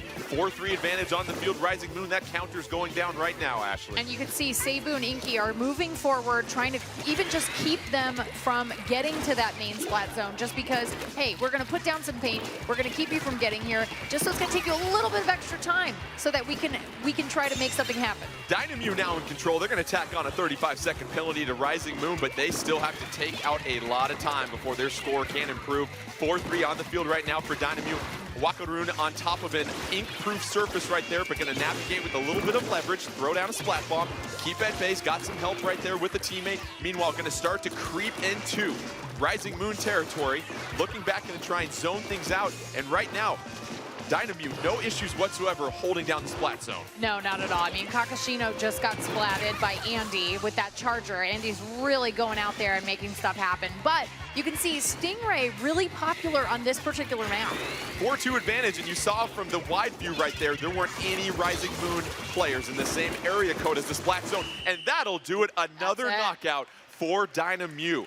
Once they re-seize control of the Splat Zone, they did a fine job of not only having players cover ground horizontally, but vertically at different levels, Ashley. Yeah, you saw Wakaroon up there just keeping Rising Moon out. And I mean, when you have him, the combo of Wakaroon and Kakashino up top with a slosher, getting anybody who's coming just even barely close to that Splat Zone, he's just like, nah, I'm just gonna pour paint on. I'm just gonna pour that ink on you and take you out. Goodbye. Go back to the beginning. And it's interesting on every level. Sometimes we've talked about some teams don't like to hang out in the Splat Zone too much. But Eric, on this map, when you get the leverage, the highest point in Blot Art Academy is at the middle of the map in that Splat Zone. That gives you a huge advantage as far as seeing where the opposing team's coming from. So in that situation, Dynam holding it down from the highest point on the map. Yeah, that high point, because it is so tall, I mean, really the only way to route someone from that is with a charger or to climb it and get up there yourself. So it's actually a pretty safe spot. Usually, as you said, you don't want to hang out in the middle of the Splat Zone, but because you have that verticality there, you're able to. But there is also nothing to hide behind up there. So if you're up there, you are wide open to attack. So you definitely want to be careful. But if you're up there, you've got a great vantage point. And as you mentioned, Jordan, earlier, I mean, we have only 4 specials available in this tournament mode. So what you can do normally is maybe pop, a defensive thing and stay in that Splat Zone. But here, there's not even any kind of support abilities. Like with the first game, you have your ability that's able to kind of point out enemy locations, and there's none of that. Right, no echolocators in this game. Yeah. Sometimes people use the Tenta missiles to locate players, and we also saw the Ink Storm a couple times, and we didn't get a chance to break that down quite yet. Tell us about that, Ashley. I mean, I love the Ink Storm. You set it off, it ends up creating a cloud, and then it moves, and it starts raining ink, and it's so delightful, and it takes people by surprise, and it hurts a little bit. And it's great because there's no way to get rid of it. It's great for Splat Zones. You're able to kind of seize control of it if you're able to throw the Ink Storm right onto the Splat Zone. We saw Dynam use 3 Ink Storms in that last match and really help re-seize control of that Splat Zone in the middle. So as we mentioned, it's now 2-0 Dynam in this best of 5. They're trying to get their brooms out and look for a sweep as we prepare for Rainmaker on the Reef. And this could be an opportunity for Dynam to either get the sweep. However, Rising Moon, anything can happen in Rainmaker. This could be a huge victory for them. And as we get to the Reef with Rainmaker, we talk about on these levels, Ashley, there's kind of a conventional route, but then also, if you can be a little sneaky squid, there's a little bit of a shortcut at times. That's right. Sometimes you'll see teams have someone have a designated Rainmaker taker, and then they'll have a support person that follows them, creates lanes, lets them get the job done. You're going to see a lot of Toxic Mist in this map, I think, and you're going to see a lot of splatting. This is going to get crazy.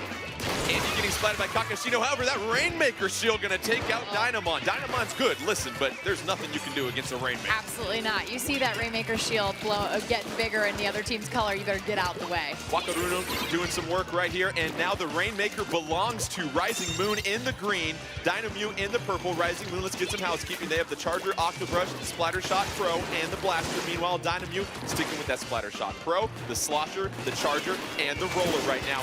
99-0 advantage, so not much of a lead at this point. Both teams really unable to seize control early on right here, Ashley. Yeah, and you'll see, you'll notice right now what was happening was Dynam chose to not pick up the Rainmaker right away. They chose to make those one-on-ones, get those splats, and now they can say, okay, we've taken a few people off the field. Let's go in.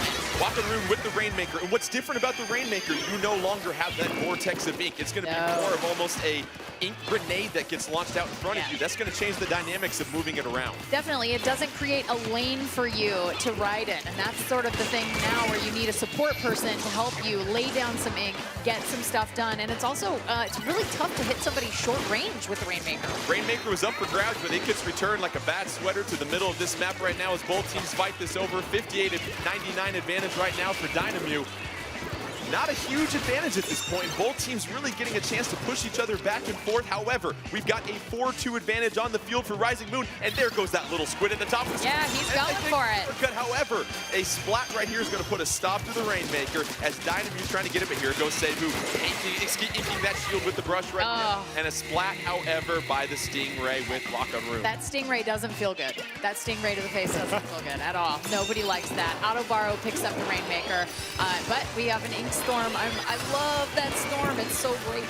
That Ink Storm going to make things a little difficult. There's the cloud, not a forecast that Dynamu wants to deal with right now, but Autobaro right now with the Rainmaker trying to advance. However, excellent charge shot by Andy. Andy putting the brakes on the Rainmaker as right now Rising Moon 35-58 advantage. 4-2 on the field, though, for Dynamu. They can make a little bit of a push as the Rainmaker in the middle of the map here, actually. Yeah, they've got 3 of them right there with the Rainmaker. They're going to try to take out Andy with that Charger. I mean, I think that he is the most dangerous man on the field for Dynamu. Oh, Double splats right here by with the Rainmaker. It is 3-1 on the field. Oh, Wakaroon going to go for the slam dunk. Nothing in his way. However, that splat bomb might get him. No! Wakaroon with DeAndre Jordan to finish it right there. Impressive victory. And we saw it right there, actually, the ability of Dynamu to get that double splat deep into Rising Moon territory, and that will conclude it with a sweep. Yeah, if you're looking down the barrel of the Rainmaker and you've got a teammate next to you, get away from your teammate. Get away from your teammate. Run for it. The final 15 seconds of this match, so much happening, and you saw Dynamu get to the goal and almost get taken out by a splat bomb, and really being able to navigate those ramps and the verticality, so impressive by Dynamu. You see the team effort right here. Wakaroon gonna back up. Here comes that critical double splat. That's gonna clear the way right there, Eric.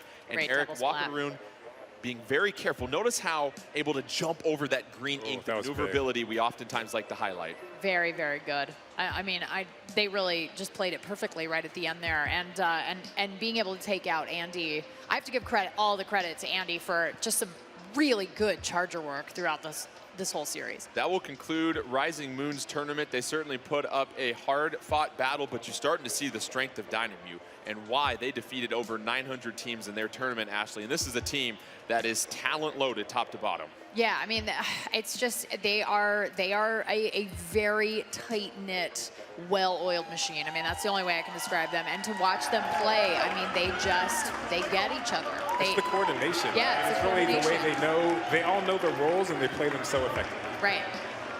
So as we get set for our second set of elimination matches, it'll be the blue-ringed Octolings from Australia/New Zealand taking on Deadbeat from the USA. Let's take a closer look at Deadbeat and their journey here.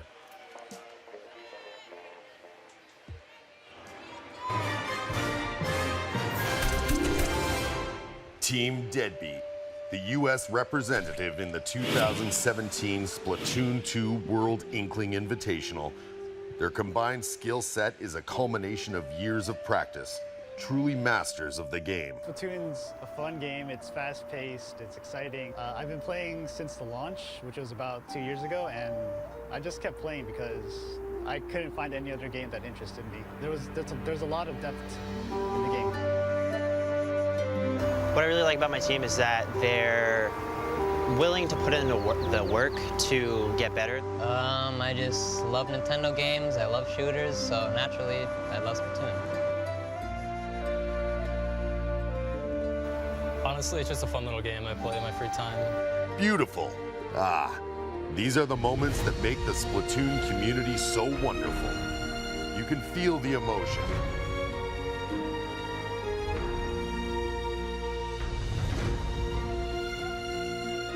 These 4 teammates get to know each other. The world waits with bated breath to see if they will bring the ink.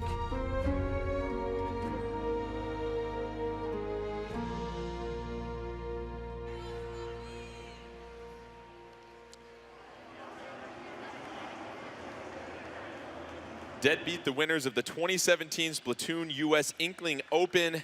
And Eric, we just got done watching the NBA Finals yesterday. We did. Golden State Warriors go 16-1 throughout the playoffs. Deadbeat, they go 16-1 throughout the US Inkling Open, so it shows you how dominant of a team they were in North America. Absolutely. You know, going into this tournament, I was like, man, Deadbeat all the way.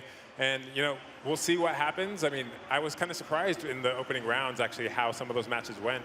But, you know, anything can happen. But you know, Wit says he learns from watching his own mistakes, and Tim loves tower control, and I mean, Hexen loves Splat Zones. So this is a team that I think is really excited to get into this next round and really get out there and have some chances to do something in different modes. Yeah, Eric, Golden State goes 16-1, Deadbeat goes 16-1. No word on if Kevin Durant will join Deadbeat in the offseason, though. But as we get set for tower control here, you and your sports ball jokes. jokes Teams have done such a good job of being able to push the tower forward, but also ink the territory in front of them. And it comes down to that core principle, territory control. What are some of the things these teams are looking for as they're moving the tower and they want to make sure they give a path for their team?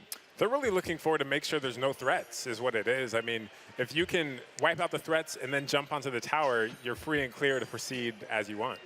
Deadbeat taking on the blue-ringed Octolings and our 2 versus 3 best of 5. We're going to start with some tower control on Starfish main stage.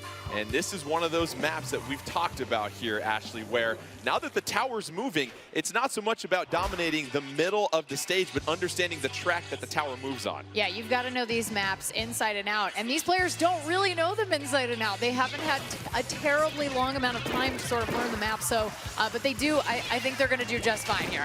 Blue-ringed Octolings in the yellow, Deadbeat in the blue, so try to keep that one straight. Blue-ringed Octolings with the Splatter Shot Pro, the Charger, the Roller, the Octobrush. Meanwhile, Deadbeat with that heavy Splatling, 2 splatter shots and a Charger. Nobody's claimed the tower yet, excuse me. Blue-ringed Octolings moving into 98. 3-2 advantage on the field for them. And there goes Deadbeat in the blue, riding the tower. They're going to take the early lead as they approach the first checkpoint here, Ashley. Yeah, and Hexen's going right there after Latias, trying to get that Charger out of the way so that Tim can ride that tower and hold it through those checkpoints. Tim on the tower, advancing it to the second checkpoint, avoids the Stingray. Very nice job of him to hop off the tower, but then get back on before it resets. Meanwhile, using the middle pillar of that tower to avoid some damage. Wonderful move by Tim to hop off the tower and flank the roller. Yeah, sometimes you just have to jump off the tower and defend, especially if your teammates are nowhere to be found. Now we are watching quite the effort by blue-ringed Octolings. They are pushing forward. They have gone onto their side. I heard a pachink. I love the pachink. Blue-ringed Octolings getting the tower to the first checkpoint, almost to the first checkpoint. However, that's going to get returned, so they still have to go back to that one. They didn't clear it. Meanwhile, Hexen trying to just get as much of the turf covered as he avoids an auto bomb, using those splat bombs, create a little bit of ink to move around, has a splash down, charge ready to go, but no! Latias with an unbelievable charge shot from afar. So good with those charge shots. That's the thing you're going to see on main stage. You're going to see a lot of charging action. You're going to see a lot of POV, a lot of high ground advantage, no matter if you're on the tower or somewhere else on the map. Wit using the sprinkler after the splashdown to seize control of the tower. It's going to return back to normal. Nobody claiming that in the middle quite yet. Meanwhile, Deadbeat trying to get a little bit of a push into blue-ringed Octoling territory. Hexen going to back up. Oh, there's a surprise Stingray that you avoid. Very nice avoidance by Hexen. Dealing with a little bit of pain. This ink coming down from the Slosher right now. Meanwhile, SpongeBob going to get splatted right there. And there is that ink storm right now on the field. The rain is coming down. They want to keep them out. But you know what? It didn't work. And Hexen, though, getting taken off the tower, so it's just sitting there all by itself, waiting for somebody like Vicky Bird to come in and jump on and take it over. Vicky Bird riding the tower. It goes back to the middle. However, Tim's going to get splatted by Vicky Bird and that Octobrush. Vicky Bird trying to do some work. An Inkjet ready to go whenever she wants it. Making sure to cover some territory, though, Ashley, not just rushing straight to that tower. That's right. So because they want to have these exit lanes, especially because there's so much toxic mist going around, you want to make sure that the ground is covered before you start making your push to get on the tower, because that toxic mist is going to hurt, and also it's gonna slow you down. It's going to take down your ink. We talked about the leverage flanking points that you can take in the middle of this stage as power, using that heavy splatling to get the splat from above. And now, Deadbeat back on the tower. They want to push it to the second checkpoint and increase their lead over blue-ringed Octolings. Yeah, you can see power is actually just inking all of the areas in which blue-ringed Octolings can find a way in. Hexen misses a chance to flank a blue-ringed Octoling. However, Deadbeat going to try and advance it to the second checkpoint. They're almost through it. However, However, 2 seconds left on that checkpoint. That's critical They to make clear it. That Now was the a tower huge clear. won't stop next time. 1:30 left, 4-3 advantage on the field, 3 specials. They're going to the 3rd checkpoint. What do they have to do here, Ashley, to get past? They've got to defend, and it looks like they're doing a really good job. Matty Kuma gets stuck inside that ink storm. I mean, the toxic mist is so tough to survive, and there's the game. Deadbeat riding the tower, able to avoid a couple of flanking opportunities from blue-ringed Octolings. And we talked about the teamwork, making sure you communicate and you have your teammates there to help clear the way for the tower. That's right. Sometimes if you're not communicating, you might not even know. If you're the designated lane pusher, you might not even know the tower's so close to the end of the game. And so to be able to say, oh gosh, hey guys, we all got to come back. That's tough, especially when they're really pushing that tower pretty fast. We saw Deadbeat really get that initial lead, and Eric, there wasn't really a lot of opportunities that match for the blue-ringed Octolings to kind of get past that first checkpoint, and that's the variable of checkpoints now. You don't just get 4 open lanes of freeway to ride that tower. You've got to stop and slow down, and when you stop and slow down, you expose your team. Absolutely. That's where you need to really rely on the rest of your team to be doing the splatting so you have time to get past those checkpoints. You saw Wit there with something like 10 or 11 splats. I mean, that was absolutely huge. Wit with 11 splats and assists to go along with it. That results board will also show you how many specials were used. So that also gives you an idea of how often you were staying on the field, not getting splatted, charging that special meter. And we talk about some of the different abilities that these players are equipping, and a lot of them sometimes using that special charge up, but a lot of them focusing on mobility as well too. Yeah, I mean, like the mobility, I think, for tower control is more important than the specials. I think, obviously, Toxic Mist is a really strong special in tower control. I mean, it's so powerful. I think we're going to see that a lot in the competitive scene. But yeah, mobility, being able to jump on the, get on the tower, ride the side of the tower, jump off the tower and defend, get back on the tower. I mean, if you are really good at being mobile and jumping and avoiding and dodging, especially chargers like Latias, you're in good shape. Well, we saw that a lot of Stingrays being deployed, and these players doing a fine job of avoiding them, and you see them coming from surprise angles as well too, so very impressive. And so as we get set for this match, we're going to have Splat Zones on Muscle Forge Fitness, and we talk about that rock climbing pyramid in the middle of this map. And a lot of times, do you think that this is going to be a map, just like we saw in Blot Art Academy here, Eric, where you're going to want to stay at the highest point of this map to have a vantage point, even though the Splat Zone's there? Yeah, absolutely. I mean, having that elevation on everyone basically allows you to effectively communicate with the rest of your team, call out positions of enemies and everything else. And as we've continued to talk about Deadbeat and the decision by Power, he's so well known in North America for his ability with the charger. However, I saw him in the elevator this morning. He said, I think I'm going to go with that heavy splatling. And that just goes to show you how adaptable these players can be, Ashley. Yeah, I mean, and he's a long-range player, and the heavy splatling is a long-range weapon. So he's still he's still driving around the same neighborhood. He's not living at the same house, but he's in the same neighborhood. Let's get you started with action here. Blue-ringed Octolings in the green, Deadbeat in the blue, SpongeBob getting some work done in an early control of the Splat Zone for the blue-ringed Octolings. However, it's going to be re-seized by Deadbeat, and you see the 4-second penalty applied. Yeah, that penalty can be really painful if you get really close to the end here and then lose the zone. But you can see it's only 4 seconds right now. Deadbeat with the zone, their loadout, you've got 2 splatter shots, a slosher, and a heavy splatling. Meanwhile, blue-ringed Octolings, they're down 4-2 on the field right now. They've got a couple of splatter shots, a charger, and an octo brush as Matty Kuma trying to get the one-on-one against Hexen, but no, Hexen getting some help from Tim, and there's that communication, Ashley, calling out where you're at and asking for some backup. Absolutely, and honestly, well, I love that splashdown. Oh, I love it. SpongeBob with the splashdown, 40-96, 4 minutes left in this one, 41-96. Now let's get that timer rolling again for Deadbeat as they have built a sizable lead early in this one, 4-3 advantage for the team from North America. Meanwhile, they've got the majority of that Splat Zone coverage. You can see that on that icon up top, 20-96, and for Deadbeat, it's kind of what we saw on Blot Art Academy, sitting at the top and forcing everyone away from the zone. Indeed, and once you have that Splat Zone, as you can see right now, it is hard to take back. 3, 2, and 1, and that will do it in decisive fashion. Nice, tidy work by Deadbeat. Valiant effort by blue-ringed Octolings in that map, but Deadbeat really seems to be on the same page now, Ashley, and dialed in. Yeah, they're dialed in. I mean, that was the thing we talked about. I mean, maybe there was a little bit of tournament jitters. You got to get out, right?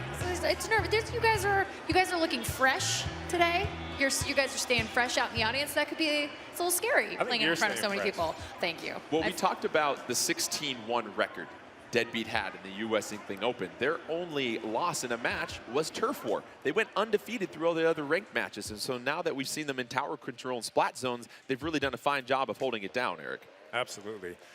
One thing I want to point out really quick is that when the game is released, you can actually use the spectator mode that I'm using in private battles yourself. So you can, if people out there, if you want to host your own tournaments, you can actually use this to kind of follow the action with the camera. And if you practice enough, you might be as good as Eric. Yeah, Eric's doing a fine job with that camera work, giving a chance to really see where both the teams are. So right now, you've got Deadbeat with the 2-0 advantage. If they get this victory, it's a sweep of the blue-ringed Octolings, and they'll take on Dynam. However, blue-ringed Octolings, they've played very solidly. Just couldn't really swing the momentum these last 2 ranked matches.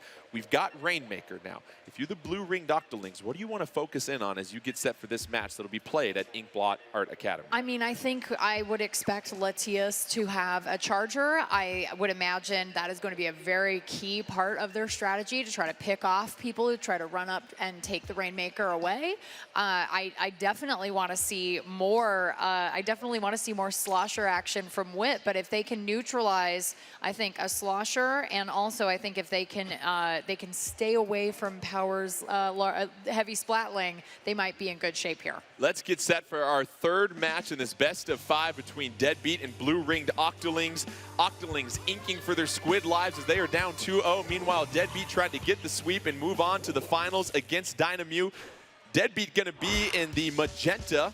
They're going to be with a loadout of 2 splatter shots, a slosher and a heavy splatling. Meanwhile, the blue-ringed Octolings in the turquoise. You've got a splatter shot, Octobrush, splatter shot pro, and a charger to get things started. Let's take a look at SpongeBev. SpongeBev trying to go around, get the flank on Hexen.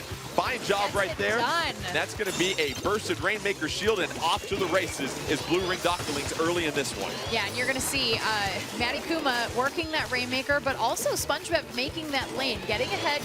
You can see right up there, making a lane, trying to make things happen for Matty Kuma, make it a little bit easier for her to get some splats. In a lot of these maps in Rainmaker, you are rewarded for going vertical. However, Deadbeat getting the fine splat on the Rainmaker, that's going to reset it back near the middle, though. Not a whole lot of push on the length of the map acquired by blue-ringed Octolings right there. They have the 72-0 advantage, 4-3 on the field for Deadbeat this time. Yeah, I think they've tried twice to get up this this map here, and it's not working out too well for them. So I think maybe the next time they pick up the Rainmaker, we're going to see a little bit of a different strategy. Rainmaker up for grabs, nobody quite ready to grab it yet, and you want to make sure, Ashley, a lot of times we're seeing these teams show a lot of patience as far as not approaching the goal, the result, the most important thing of this map until they make sure that they've got turf covered where they need to go. Absolutely, and right now you're seeing Hexen trying to make a splashdown over on Latias, because that's a key person to keep away from shooting at the Rainmaker. Wit's going to pick up the Rainmaker and go along the side in some area that has not been explored by Ink quite yet. However, the blue-ringed Octolings converge on Wit and get the splat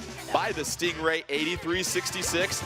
Rainmaker in one of those tight little corners, so expect a lot of action right there, Ashley. Yeah, Latias really taking that long-range Stingray. She's at the spawn point. 3-3 on the map right now as the blue-ringed Octolings going to purposefully, though, hop into the water. Why would they do that there, Ashley? You hop in the water, you reset the Rainmaker.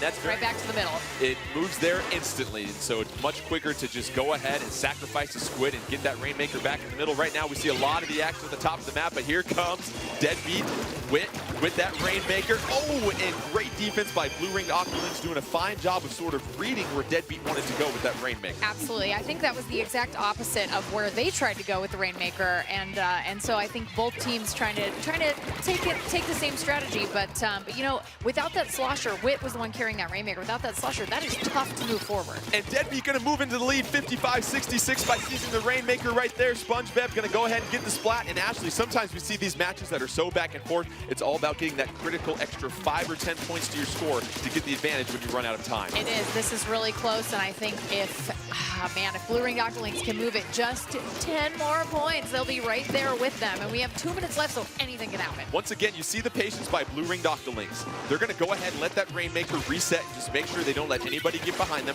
Latias with that charger doing a fine job of not giving up the back end to their team. Really great job of keeping an eye on all of Deadbeat, making sure no one can get around back and splat for Splatter teammates. That's the last thing you want. And Wit being patient, trying to make sure they've got an advantage on the field. A couple specials ready to go. It's now 3 specials on the field for Deadbeat. Here come a couple of tens of missiles raining down on the blue ring Octolings. Splat there. Oh, there's a splat. However, Tim gets it on Matty Kuma.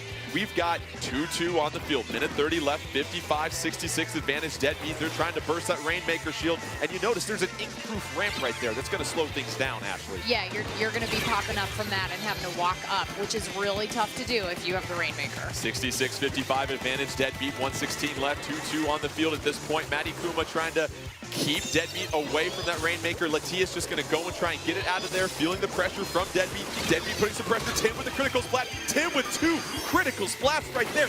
And the splashdown. That could be huge to help Deadbeat. Deadbeat going for the slam dunk. However, it's going to get stopped by Blue Ring Octolings. 55 seconds left. And Tim with an incredible individual effort to help push that Rainmaker. It might have been a little bit of a, maybe a little bit of a mistake for Latias to take the Rainmaker and actually be hesitant and move backwards because she actually brought it closer to the goal. Rainmaker shield going to get Hexen, and Matty Kuma's going to have to move quickly with that Rainmaker. Oh, getting some communication on the map saying, this way, let's go. I've got an avenue for you. And Blue Ring Octolings trying to go, but no, getting flanked by Tim. Tim coming from behind, getting the splat. 24 seconds left, 66-15. Deadbeat with the advantage. A victory here gives them the sweep, allows them to move on to the finals against Dynam. A couple specials ready to go for Deadbeat. 13 seconds left. Let's finish this one out here. Deadbeat, all they have to do is play some defense, protect that Rainmaker at all costs. However, SpongeBob has the chance to force this thing into overtime. SpongeBob has to bust the shield. Can they do it in time? Yes, we're headed to overtime, 66-15, but no! Oh, they at the last second. Deadbeat. At the last Able second. to secure it at the end. Blue Ringed Octolings, wonderful effort. Really, they had a chance to force it into overtime, but Deadbeat was sitting there ready to take advantage. And Deadbeat, after stubbing their tentacles a couple times in the round robin play, a clean, methodical sweep as they get set to take on Dynam in the finals. Yeah, I mean, you know, really, honestly, great level of play in this last game. You saw the top splats and assists from both teams, 14 and 13. Yeah. I mean, it was right there. I actually think that Blue Ring Octolings had more overall splats that match, but they just weren't able to effectively push the Rainmaker. To convert, yeah. And you mentioned that, and Deadbeat really coming down to that double splat that Tim had. And it was so critical as they were deep into Blue Ring Octoling territory. They were pushing. We saw Latias grab the Rainmaker, and we look at a couple replays of this match. Highly contested. Our first match that wasn't a knockout in this elimination mode. So here's Tim. Latias with the Rainmaker, trying to back up, keep some space from Tim, misses with the shot. Tim going to get 1 splat on Latias, 2 splats on SpongeBob. And at that point, with this splashdown, that's going to create so much ink for Deadbeat to push it forward. Yeah, I mean, I think definitely that last bit of time there where Latias has always, in Rainmaker mode, and also we saw in tower control, really doing a great job of crowd control, getting the opponent away from whatever the objective is. And so when Latias has the Rainmaker, who's doing crowd control? You know, it's tough. That's a tough moment to make as anybody with a charger, especially if you're running support and you're like, oh my gosh, it's right there. Should I go get it or should I hold back? And it's just, that's a choice you make in the game. It's that split-second decision. Impressive performances in the first round of elimination by both Dynam and Deadbeat. Let's take a look at the bracket as we get set for the final round at the 2017 Splatoon World Inkling Invitational. Dynam, the champions from Japan, conquered over 900 teams. Deadbeat, meanwhile, really starting to find their footing. What will happen? Stick around after the break. We'll get you set for the finals as 2 teams battle it out at the 2017 Splatoon World Inkling Invitational.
Yeah.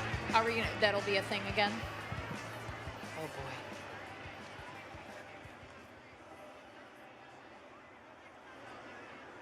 I'm excited. Welcome back to the 2017 Splatoon World Inkling Invitational as we showcase Splatoon 2. We're down to our finals. 2 teams, Deadbeat representing USA and Dynam representing Japan. What are they battling for? Well, we have got the award right next to us. We'd love to introduce the Splatoon Sterling Squid, over 30 pounds of bragging rights to the victorious team. These 2 teams will face off, and not a best of 3, not a best of 5, but a best of 7 as they get set. So it's going to be the first team to win 4 matches. And let's show you the order of these matches and how we will approach them as these teams get set to square off. And we've already seen both teams very impressive in elimination mode. Dynam has been flawless so far. So as you look at this, Ashley, and here's how it goes. Splat Zones in game 1, Tower Control game 2, Turf War game 3, Rainmaker game 4, and if necessary, we go back to game Tower Control, Turf War, and Rainmaker. So Ashley, both these teams on this stage, what do you think is going through the mind of these players? Oh, I mean, I think that really right now they are so locked in that nothing's different than just playing a game any other time. I mean, they play at such a high level. I think it really is, it's almost like a muscle memory. You sit down, you're ready to play, you're locked in, you say, okay, I know what I did the last few matches. I know how I can adjust. They've been watching each other play this afternoon, so I think there's definitely some opportunity for some strategy and some counter strategy. Right. These teams are, as you said, completely in the zone. I mean, I know that when I play Splatoon, you know, I'm not thinking about anything else, and people can be talking to me. I'm like, what? You know, because like I don't hear anything, I don't see anything except the game. Well, what we were discussing with Dynam before we started, and we've seen evident at this point as we get started with our first match in the grand finals of the 2017 Splatoon 2 World Inkling Invitational. Dynam representing Japan, taking on Deadbeat, representing North America. Deadbeat has found their stride recently. Dynam dominant since the beginning. Let's get started on Blot Art Academy. In orange for Deadbeat, they're going to go with the heavy splatling, 2 splatter shots, and a slosher. Meanwhile, for Dynam in the turquoise, you've got a splatter shot throw, a slosher, a charger, and a roller. An early action, Dynam getting out to the middle of the splat zone, but Deadbeat has a chance. It's going back and forth early on, Ashley. I think we're going to see Dynamon head up to that top area and really kind of establish himself up top. But gets splatted. Wit takes him out. Critical splat by Wit, because you saw Dynam try to time up the Ink Storm with Dynamon climbing to the top. Octopus getting the splat right now, trying to push back Deadbeat. Right now, you've got Dynam in the middle of that splat zone with an 83-100 advantage, 3-3 on the field. Yeah, Octopus is trying really hard to get some ink on the ground there, try to take that splat zone. I think that big giant chunk of orange is the last thing keeping them from taking it over. And I mean, honestly, they lost control, but can they hold? Wit and Deadbeat gonna go ahead and seize control as they get a whole bucket of orange ink in the middle of the splat zone. 86, 61, 30-second penalty for Dynam. Now let's see if Deadbeat could push back Dynam. 4-3 on the field, special ready to go for power and that heavy splatling whenever he chooses to do so. Here comes some Tenta missiles to try and keep Dynam at bay. No success there. However, Deadbeat gonna take the early lead in this one. A lot of orange on the ground. 40 left. 4-4 on the field, but you see 3 specials ready for Dynam as they get set to make that Ink Storm in the middle of the zone. Yeah, that was the way for them to sort of push forward, because for a while there, I mean, they were doing Deadbeat was doing a really good job keeping Dynam out from that splat zone. 61-39, and Dynam has control of the splat zone as they start to get that timer to tick down. That penalty is now down to just 15 seconds. 4-3 advantage on the field for Dynam as we see Tim trying to go up this ink-proof ramp. It's going to slow him down a little bit, trying to flank on Dynamon. Dynamon going to make it rain, though, by flicking that Dynamo roller and using that horizontal and vertical flick to cause some damage. I mean, that vertical flick is brutal, and he really just uses it to its maximum effectiveness. However, Deadbeat with the lead, 39-57. However, no penalty for Dynam as that timer starts to tick. Really close to a tie here, 46-39. It's going to be Dynam that's going to try and take the lead unless Deadbeat can do something, and that's the lead. Oh, just at the last second, Deadbeat able to get it. Deadbeat trying to seize control, 39-38. Deadbeat trails Dynam, 35-second penalty. Control in the middle right now for Deadbeat. Deadbeat 3-1 on the field for Deadbeat. Here goes Wit going to the top of the tower, trying to keep Dynam at bay, Ashley. Yeah, you can see he's splashing that area next to the ink-proof ramp, and he's just trying to keep out Dynam, saying, hey guys, like you're gonna have to not only get through here, but you have to now paint, you've got to ink that ground. And Deadbeat goes and takes the lead, but they only get it by 1 point as Dynam now facing a 40-second penalty, but then Deadbeat's gonna seize control of the Splat Zone, trying to keep Dynam at bay. Hexen gonna drop down. Meanwhile, here comes Wit with that splasher. And you've got the Ink Storm. The Ink Storm happening That's here. trying to cover the area right there. The Splat Zone still up for grabs at this point. 22-38 advantage. Deadbeat still up wow, for grabs at this point. Mid-splash. Impressive. Wow. Double splat right there. That is huge as it's now 4-2 on the field. Dynam gonna seize control of the Splat Zone, sitting on top of that tower. However, they have a stiff 28-second penalty to overcome. Here comes some Tenta missiles and the territory in the middle. That Splat Zone gonna be re-seized by Deadbeat. Frantic match that we have here, Ashley. Yeah, absolutely. And Otto absolutely just going bananas right now. Inking, splatting, getting all over the place. He's all over the shop. It is incredible to watch him play. And you know what? He's not panicking. That's exactly how he's splatting all these people. Atubado normally averages 20 splats per match. You can see how an individual effort can turn the tide. 38-22. However, just 4 seconds left in that penalty for Dynam. Slight lead for Deadbeat. However, Dynam keeping that timer going down. 22-28. Dynam trying to re-seize the lead. However, great defense by Deadbeat. They're able to retake the middle of the Splat Zone, and they're going to cut down into the penalty. 47 seconds left. 40-second penalty for Dynam. Meanwhile, if you're Deadbeat, you just have to play some defense and keep Dynam out of the zone. Atubado going to take advantage of that one-on-one, but here comes the splashdown. That's going to get it by power with the splashdown. 30 seconds left, 22-25. Penalty going down for Deadbeat. And you've got Dynam trying to start taking but the specials by Deadbeat really helping out right now, Ashley. Yeah, absolutely. They have got to take control. Dynam's got to take control back if they're thinking they're going to win this. 25-22. Dynam, though, with a 40-second penalty. Can they retake control of the Splat Zone? 10 seconds left. This might be headed into overtime. We'll see. It's still up for grabs. First team to seize control. And now Dynam in control with 34 seconds left. We're going to certainly go to overtime here. Yes. Now Deadbeat can take control of the Splat Zone. It's going to be over. They'll get the victory. 20 seconds left.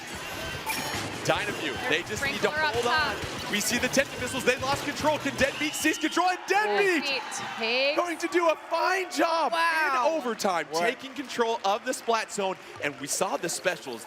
Well-timed use of those for Deadbeat here, Ashley. So good, so well coordinated. I mean, they are obviously communicating super well, making sure that they're launching everything they need to launch right when it needs to go. What a match. I mean, that was back and forth all the way down to the end. I'm exhausted from that. Impressive. We got more. We got more, absolutely. So you saw Dynam get out to the early lead, and they really tried to time that Ink Storm along with Dynamon hopping on top of the tower. But Deadbeat doing a fine job of making sure they never really seize control of that top of that tower, Ashley. Yeah, I mean, you saw a lot of burst bombs, a lot of sprinklers going up there, just keeping anybody from getting up there and really establishing any kind of advantage for a particular amount of time.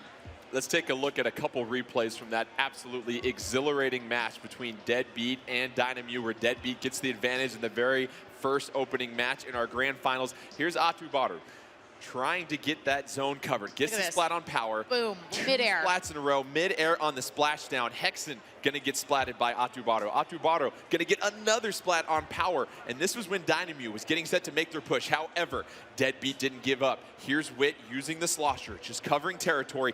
Well-timed usage of the Tenta missiles. And then you saw the splat in midair by Tim.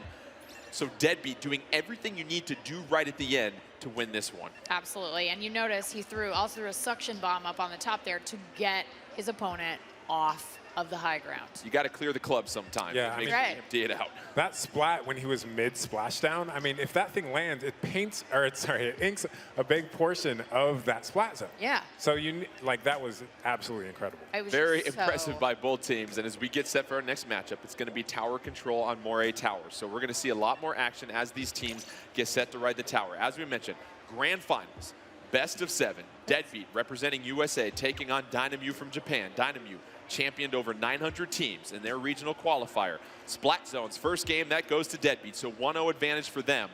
Meanwhile, next game will be tower control. And what have we learned from how the way these two teams play tower control about how important it is to make sure you have a path for the tower moving forward.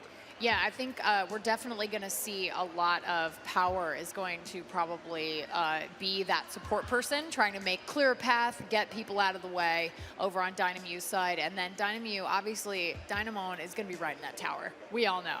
Absolutely right. And Eric, when you've got a player like Dynamon on the opposition that you're facing, that you know that loves to get on the tower, how much do you potentially change your strategy to try to make sure that he can't secure the tower and you keep him out of his comfort zone? Yeah, I mean, as we said, it's all about cutting off those lanes of attack. So if they can do that, Dynamite can't get to the tower in the first place. I predict we will be seeing a lot of Toxic Mist. I predict we will be seeing a lot of bombs. A lot of bombs. In the orange, they're going to go with a blaster, a slosher, a charger, a roller. Meanwhile, Deadbeat in the purple, you've got the heavy splatling, 2 splatter shots, and a blaster. Those blasters, as we know, very popular in tower control mode. Early 99-0 advantage. That's not going to sit very long, but Dynamu hopping on the tower. One-on-one situation here. Tim going to get the advantage over Kakashino. Meanwhile, tower going to be reclaimed by Deadbeat. Deadbeat trying to get some points to their score, 88-100 advantage for Dynamite. All right, here they go. Yeah, you can see Deadbeat has Power on top. He's working that heavy splatling. He's going to try to clear a path, paint, get some paint down, help his teammates get in front of that tower. However, Power getting splatted on the tower at that checkpoint, and that's what we talk about. The checkpoints really change the dynamic of tower control because you can no longer just ride the tower and sort of pivot behind that barrier. And hide, yeah, and that's a key thing here that I am very excited about because I can't tell you how many times I watched the tower just ride away into the sunset without me, and I was like, wait, please come back. Tim gonna hop off the tower, get the splat on Octopus, try to make some room. Let's see if Deadbeat can be ready for the onslaught coming from Dynamo up top. Here comes the splashdown, and the tower is going to get to the first checkpoint, trying to clear it. That's going to be critical as far as helping Deadbeat make subsequent pushes, and that'll be clear. 50-88 advantage Deadbeat as they get set to move forward deeper into Dynamo territory. They are pushing hard right now. You can see there are teammates jumping onto the tower. It's going to help that get that countdown down a little bit faster. Power doing a fine job of backing off the tower, avoiding to get splatted. You can go ahead and give up control of the tower for a little bit. It's not going to reset as fast as the Rainmaker. It keeps you alive, keeps you special charged also. Yeah, he's able to stop, but oh man, that was some really nice back alley healings right there. That was a really nice, splatting happening right there by Dynamo. Yeah, no thank you card is going to be exchanged between both these teams as Dynamo going to start flicking some more ink on that wall. And you notice the vertical flick allows those rollers to climb walls so much better. Right now, 88-19 advantage. Deadbeat at this point. 2 checkpoints still remain for Dynamo, so they're facing quite the up tower battle here at Forage Towers. And so if you're Deadbeat, impressive splat right there by Octopus with the pachink. If you're Deadbeat, how defensively minded should you be right now? I mean, right now, all they have to do is just hold that tower. I mean, just keep it out of their zone, and they win. And so but it's 2.5 minutes, and anything can happen. Dynamo really, really working that roller, but getting caught up in Toxic Mist. That Toxic Mist going to slow you down, take away your ink. However, Dynamo going to ride that tower. Dynamo at the first checkpoint. They've got a cavalcade of squids at that tower trying to get through that checkpoint. That's going to help them with some more additional pushes, and it is now 53-19. Dynamo trying to make their critical push in this match. Deadbeat trying to keep them at bay. 2 minutes left in this one. 2-2 on the field. Now a 3-2 advantage for Deadbeat. Yeah, you can see Power's been trying to sort of keep this tower at bay by using that heavy splatling and doing a good job of it, but wow, Tim, just getting up on that tower. Tim with the splat on Walking Room. That's going to allow Deadbeat to gain control of the tower and just let that reset to the middle as 148. Now the clock becomes the friend of Deadbeat. They want that thing to tick down as fast as possible. Look at all of this ink. There's ink everywhere. This is amazing. This is the level of player seeing. There is literally battles to be found everywhere on this map. It is hectic in the middle of this map. You've got both teams really at different levels right now trying to apply pressure. Nobody can really get that advantage at this point. It's been a bit of a stalemate the last 30 seconds. 125 left in this one. 19-29. Here comes the splashdown as Tim going to go ahead and get the splat, and that's going to help pave the way. Now look at what Tim's doing. Clearing some ink to give a path for the tower and Tim's teammates to make sure that they can support that tower and its push. Yeah, able to push forward, also able to get out. That's a key thing. Once that tower goes beyond a certain point, you want to be able to get out of there if stuff starts getting a little heated. 1 minute left, 4-1 on the field, Dynamo. So you are all by your lonesome self on that tower right now. 56 seconds left, and if you're Deadbeat, you maybe start thinking about being a little defensive, keeping Dynam at bay. Meanwhile, here goes Dynam. They're going to go deep into Deadbeat territory, get some orange ink there to try to make one more push as we are under a minute left. 4-3 on the field, but 3 specials for Dynam. Yeah, Dynam absolutely has to be a little bit aggressive here. It's a risk, but it's also something that I think they're going to have to do to be able to beat the clock and get this overtime win. You see Deadbeat throwing some toxic mist from afar. That's going to drain the ink on the tower. Some pressure applied by Power with a critical splat on the tower. That's going to try to reset it at normal. Dynam going to lose the tower. Here comes a splash down by Atubaru, though, to get a critical splat. Going to splat on Tim. It is now 4-2 on the field. This could be a moment of truth as that tower is now at the final checkpoint for Dynam. Can they get through the checkpoint? 19:26. 8 seconds left. Hang in there with us, folks. 19:20. And the lead is going to go to Dynam as they claim it the last second. 2 seconds left. And Dynam with the last pivotal push. And you see the emotion from their team. They realize this was our last chance. We don't want to find ourselves in the 2-0 hole in the grand finals. And Dynam doing a fine job of getting a critical double splat to close out that one. Yeah, I mean, they really did exactly what we were talking about. I mean, they had to get aggressive at the end there. They had to ride on that tower. They had to move it as quickly as possible, get through that last checkpoint even, and then they were able to pull it out. As we look at the replays of this one, just another incredible match that goes to the final second, and really Dynam's ability to plow through that final checkpoint. Here they are right now, and you see the double splat that's going to be coming up right now. It's 3-2 on the field. They get through this checkpoint, and then the pressure being applied by Deadbeat, but Dynam able to use that slosher to get some ink to go up top, and that's all they needed to do to close out the victory to make it 1-1 in the grand finals. And the best part is that means we get more Splatoon. That's right. It was a really great choice by Atubaru to go up the ramp and actually kind of do a little forward damage and take out Wix. Wick was standing there with that splasher. Would have been so bad for Dynam, but he was able to get up there and kind of make something happen, get that splat, and help his team to victory. Yeah, you saw Deadbeat at about the 1 minute mark. They kind of switched their attitude, and they're like, okay, so we're in the lead. Well, I'm just going to kind of play defensively. That may have been a mistake considering, you know, maybe they backed off a little too much and gave Dynam a little too much room to you give them an inch, they squid all over. Yes, well, we talk about in Turf War how the final minute, the final 30 seconds especially, you can't afford to get splatted. Well, that carries over to all these other game modes. And you look at not being able to stay alive and that critical double splat by Dynam late in the game, that gives them the advantage. And so you can ride that tower deep into Deadbeat territory. Yeah, we're about to watch some Turf War. And the thing is those fundamentals in Turf War carry over to every single game mode in a very deep way. Previous matchup between Deadbeat and Dynam in Turf War, Dynam found themselves with a 51.9 to 42.9 victory. So we've seen Deadbeat sort of get their footing back again. They struggled a little bit their first 2 matches in Turf War. Can they bounce back and provide some resistance for Dynam, who was flawless in the round-robin Turf War portion? I think, you know, maybe Deadbeat's coming in with a little momentum after that. Yeah, maybe I think they feel really good about Tower. And I hope that with Turf War, they can say, okay, we have to reset. Let's get some good strategies. Let's counter-attack in ways that are appropriate. Turf War on Humpback Pump Track. Certainly an exciting map. Wide open area in the middle. We know we have the mound in the middle as both teams get set. Let's go ahead. Deadbeat in the purple, Dynam in the neon greenish yellow. Deadbeat in the purple, they're going to go with the heavy splatling, 2 splatter slots, and a slosher. Meanwhile, Dynam going to go with splat dualies, a slosher, a charger, and a roller, as both teams really getting a chance to ink their halves of the map. We see Deadbeat kind of going to the perimeter here, Ashley. Meanwhile, Dynam making a push for the middle mound. Yeah, I think these teams have different strategies. Obviously, Deadbeat wanting to get that track covered in purple so that they're able to kind of flank their opponents, get in there, and make something happen. Atubaru, I'm really curious to see what he does with these dualies. Ooh, Power and Takashino going to trade splats right there. You saw Power do a fine job of just avoiding that onslaught of slosher behind that wall. However, it just wasn't enough. 4-4 on the field, 2-14 right now. Pretty even match at this point. Deadbeat with a slight advantage of ink coverage on the map. As you can see, they're trying to get a push into Dynam territory. And if you're Deadbeat, we saw them sometimes time that last push a little too late, it seemed like. We don't know whether that was by choice or accident. I'm sure they're going to look to be much more aggressive earlier on. Yeah, they're obviously playing a lot more aggressive than they did in their round-robin Turf Wars. They are getting into enemy territory. They are rushing down their opponents. But, you know, they got to win those one-on-ones.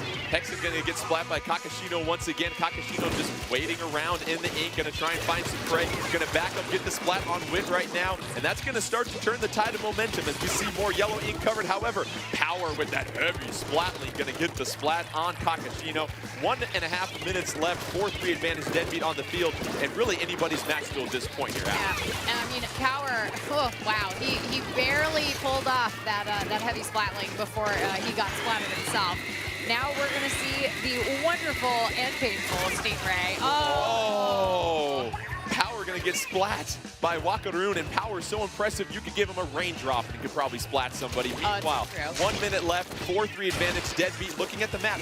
Deadbeat doing a fine job of pushing Dynam back. However, still plenty of time left in this one. You see a special ready to go for Deadbeat. That purple ink covering up more than half of the map right now. And you see Deadbeat doing a fine job of getting the outer BMX track, a pump back pump track also. Absolutely. They are doing their best to cut off any avenue for Dynam to get behind them, to take them by surprise. They're just not allowing that to happen. But here comes Dynam starting to make a push to the middle and through the bottom part of the map as you look at the top-down version here. And Dynamon going to start flicking some ink with that Dynamo roller. However, using some protection from Wit. Wit trying to get the slosher on. You see the Splat Julies and the maneuverability. Dynamon backing up, feeling a little pressure from Deadbeat in that purple ink. 18 seconds left. 4-3 on the field. 4-2. No. This is the chance for Deadbeat to make a push. They've got a 4-2 advantage and 3 specials ready to go. 10 seconds left. Can they make that final push to keep Dynam at bay? 6 seconds left. 4-2. Here come the specials, we are sure. 3-3 at this point, and this is going to be much closer, I think, because we see a couple splatterings of yellow ink at the tail end. Yeah. This is going to be a close one, I think. I see one, a lot of purple, though. I see a lot of purple, and yes, the Judd agrees. 55.2 to 38, and so Deadbeat, which struggled initially in Turf War, hands Dynam their first Turf War loss of the afternoon. And really, we see these players, and Eric, we talked about how they will adapt to the game as they continue to play it more, and that's what we're seeing with Deadbeat. Yeah, absolutely. I mean, that they looked like a different team from the initial round robin. Yeah.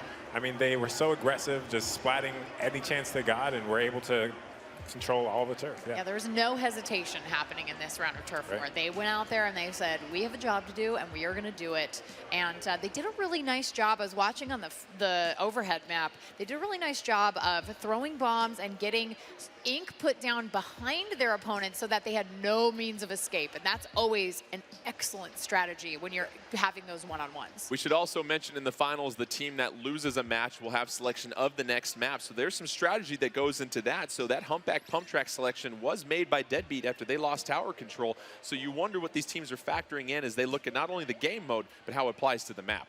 Yeah, definitely. I mean, obviously, after practicing, these teams have preferences of which maps they feel the strongest in. Of course, depending on the game mode, maybe you feel better about a certain map in Rainmaker, or maybe you feel better about another map in Tower Control. So I kind of love that they picked Muscle Forge Fitness for this one. Muscle Forge Fitness for our next round of Rainmaker. Right now, Deadbeat with a 2-1 advantage in this best-of-7 grand finals matchup of the 2017 Splatoon 2 World Inkling Invitational. A victory here, it's not a must-win, but it would go a very far way for Deadbeat as far as giving some distance between them and Dynam and putting some pressure on Dynam. So we look at Rainmaker. What are some of the things that you think Deadbeat will try to focus in on this match as they had success last time in Rainmaker? I think they're going to have to absolutely neutralize Autobaru because he's going to be out there hunting.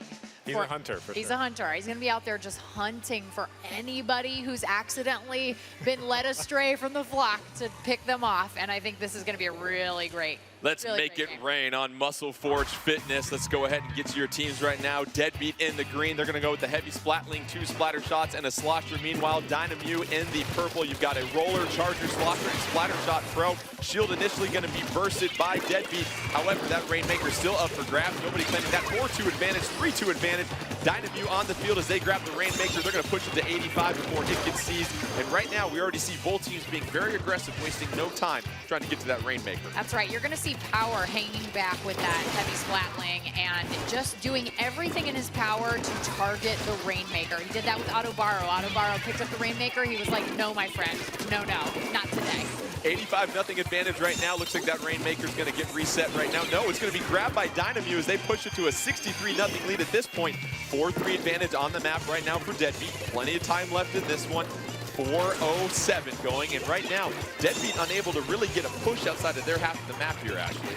Yeah, this is interesting because you can see Hexen got a little bit too far ahead there into enemy territory and ended up getting splatted by the Rainmaker. However, Tim gonna go to some uncharted territory. No ink over there to take a 46-63 advantage for Deadbeat before Dynam gets the splat. And now you've got a little bit more pressure applied by Deadbeat as there's all sorts of splatting going on. Dynam with that Dynamo roller, as we said, trying to burst the shield. No collateral damage there. 63-31 advantage, and we see Dynamon just reset the Rainmaker, move it to the middle, and you like that move there, Ashley. Good, that was a good choice. Obviously, you want to get it back to the middle as quickly as possible, and walking it there, or even swimming there is not the best idea. Especially since by the time you reset, get back into action, that shield probably will not have been bursted yet. 3 minutes left in this one. 4-4 on the field. 2 specials for Dynam. 31-63 advantage for Deadbeat. Rainmaker up for grabs in the middle. Both teams just trying to feel each other out, find that way they can get some ink coverage so they can find a great route and an escort to get to the other side of this map. Yeah, you'll notice a lot of these teams at this high-level play don't just immediately grab the Rainmaker. That's always the thing you always want to do. It's your instinct. You want to just grab it, but no, you got to hold on. Tim is bringing his lunch pail and hard hat and putting in work. Stops the Tenta missiles from going. Gets another splat there, so 2 critical splats for Tim. And now the Rainmaker, Tim, is starting to take over this match. 31-63. However, Wit going to get stopped by Atubaru. 63-31 advantage Deadbeat at this point. Atubaru just holding back, trying to maintain some leverage on Deadbeat. Meanwhile, Deadbeat being very aggressive and getting Dynam pushed on their heels. I have to say, there is a lot of green on this map, and Deadbeat is doing a really great job of creating lanes, creating problems for Dynam, and it's obviously it's going very well for them. How about Dynamon shooting the Rainmaker behind a wall of coverage and getting the splat as it's now 63-31, getting to the 2-minute marks. Things are going to start to get a little bit more inky here. Dynam, they've got the early deficit going on right now, but still plenty of time left. And right now, we see Power trying to find some position, trying to hold that back line, provide some cover and a route for his team. Meanwhile, Dynam still kind of stuck in that corner because of where the Rainmaker's at, Ashley. Yeah, well, Wit and Hexen are doing a really good job of throwing bombs out and keeping anybody from Dynam from getting to the Rainmaker. So, fortunately, Dynam is able to pick it up at this point, but there is a lot of green on the ground, and they're going to have to make some serious gains in the last minute and a half of this game. Dynamon with the Rainmaker, though, moving across the grates at this point, trying to get a couple critical splats, and this is going to start to move their score much quicker. Oh, we've got 31-47, but a critical splat. Great defense by Deadbeat. You see Hexen with the splatter shot, able to prevent Dynam from advancing anymore, but don't you hold your breath quite yet, because Dynam grabs it again. They're trying to push it, however, Deadbeat retreating them as we're just to a minute left.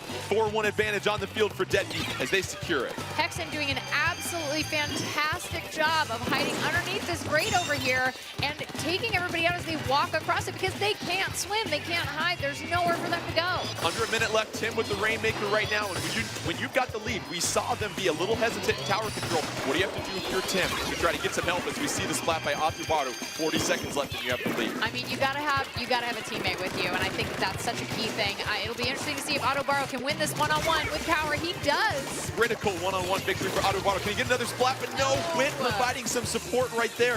47-31, 27 seconds left, 3-3 on the field. Deadbeat with the victory here, proves a 3-1. Dynam trying to tie things up in this grand finals right now. Wit putting some pressure on Wakaroon, but no, Wakaroon getting some help right now. Wakaroon trying to push this. They need one more push, Dynam here. They don't have much time left on the clock. Here comes the final push. Expect the match to come down to this right here. Trying to get the push, getting flanked from behind. Impressive splat by Tim. 3 seconds left. Is that going to do it? And that'll do it. Deadbeat able to recover and flank and get behind the Rainmaker. quick enough in that match before Dynam can make one more final push, Ashley. One of the things Deadbeat did really well is, again, that fundamental turf war mentality of put down ink. They had so much green on that map at one point. It was like, if we pick up the Rainmaker, that's a free road to a win. So to be able to put down that much ink it's just so helpful, and also keeping your opponents away. Yeah, that mechanic helps. Like, even if you're not near the action, you're not near the Rainmaker, there's always something you can do to help your team, even if you're on the other side of the map, is making lanes toward the enemy goal. We talk about the teamwork that's required, but sometimes individual efforts can turn the tide of any match, and Tim in this previous match went on a rampage for a short little while that really helped turn things. At this point, it's 63-31. Deadbeat was trying to get a little bit more momentum, but Tim with the splat on Atubaro, going to avoid the ink coming from Dynam. Great bombs. Another splat by Deadbeat on Dynam, and then going to drop down and get the splat on Kakashino. That's going to give another advantage, and then 7 seconds left. You see Wakaruun gets splatted from behind by Tim. And Tim not only playing some great offense, but great defense also, Ashley. Yeah, and I mean, if you're on defense, the best thing for you to do is to have spatial awareness. And I think that is such a key component, especially in these sort of other modes where obviously the main objective is not turf war, where you're going around and you're saying, okay, like, I need to know where the Rainmaker is. I need to know where my opponents are. I need to know where my teammates are so I can go help them. There's so much spatial awareness involved, and you can see both of these teams doing a really good job of it, but I think Deadbeat a little bit better last round. 3-1 advantage for Deadbeat in these grand finals. They win one more match. They are the winners of the 2017 Splatoon 2 World Inkling Invitational. However, Dynam has a few things to say about that. Dynam, it's tower control. For our Game 5, they select Moray Towers. They were victorious on it previously. However, we saw in that previous match, Deadbeat essentially had that game won until late in this one. Very late.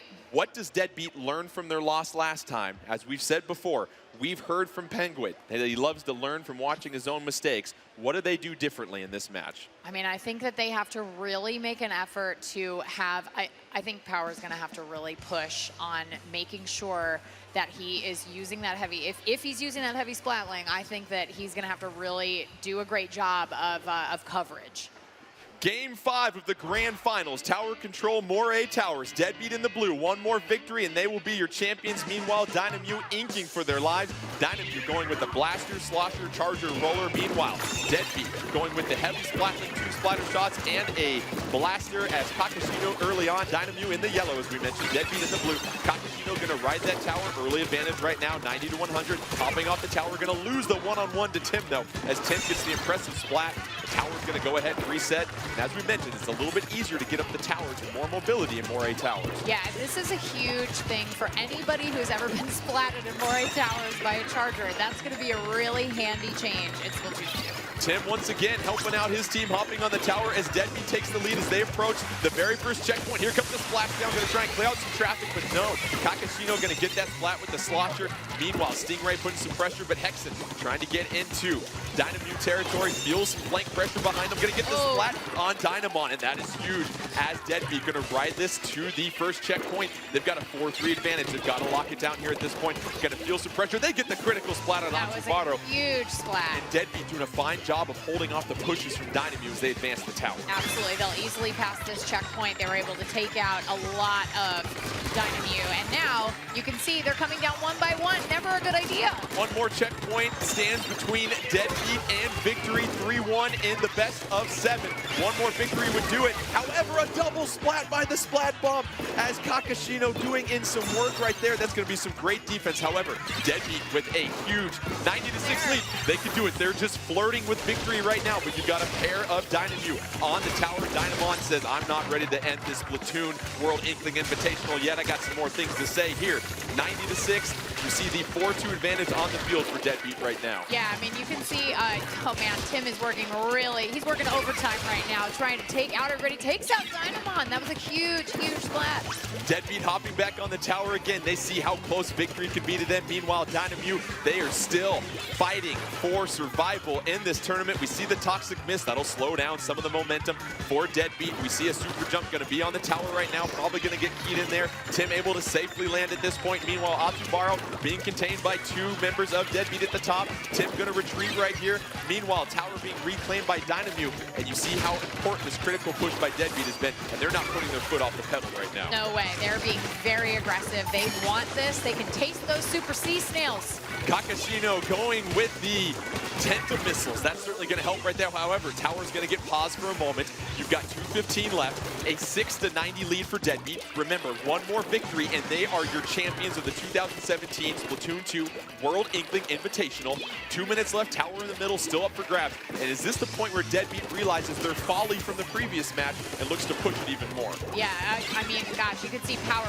really putting in the work right now, jumping up and down, getting the great splat right there of Dynam.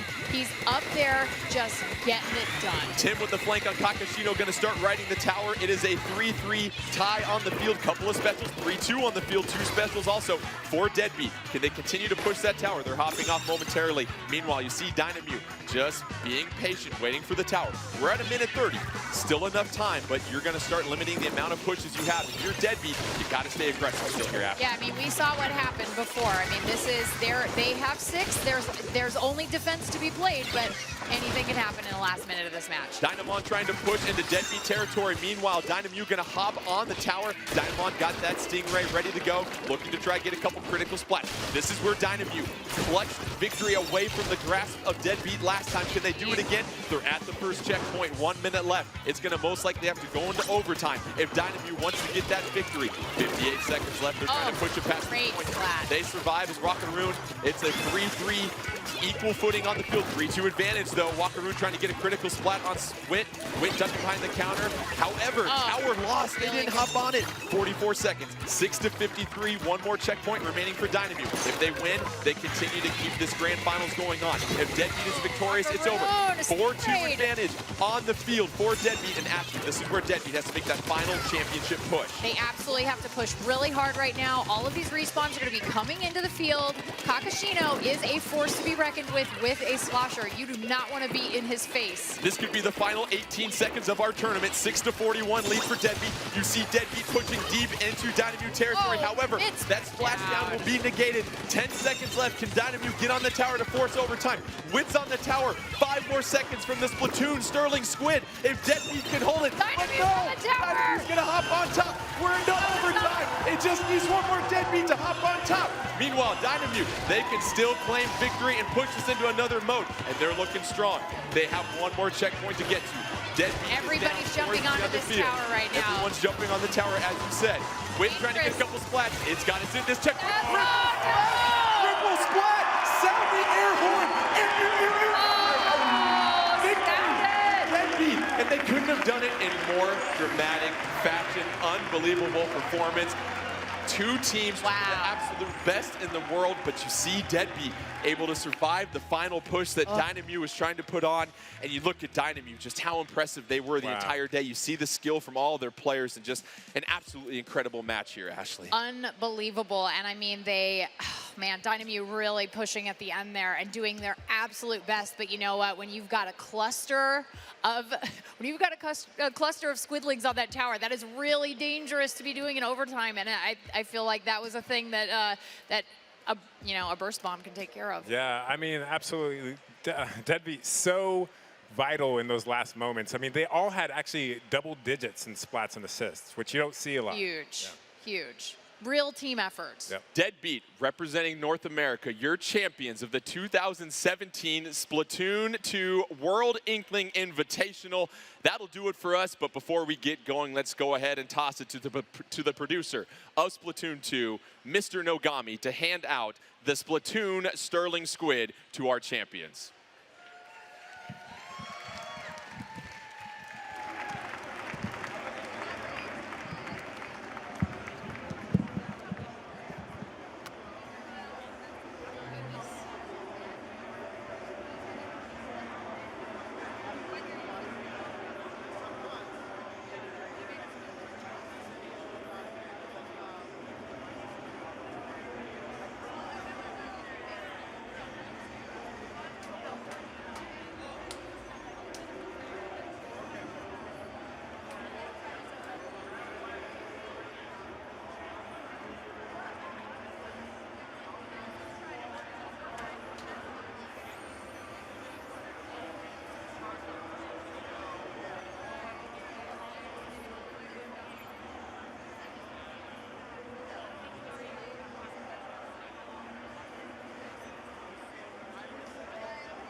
はい、では優勝したデッドビートの皆さん、本当におめでとうございます。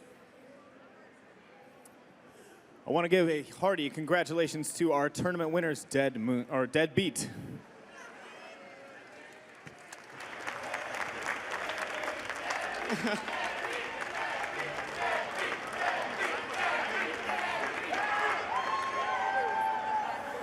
そして、ダイナメウの皆さん、それから、ライジングムーンの皆さん、そしてブルーリングとオクトリングの皆さん、本当に素晴らしい戦いぶりでした。And also, let's hear congratulations for the other teams, Dynam, Blue Ring Octolings, and Rising Moon.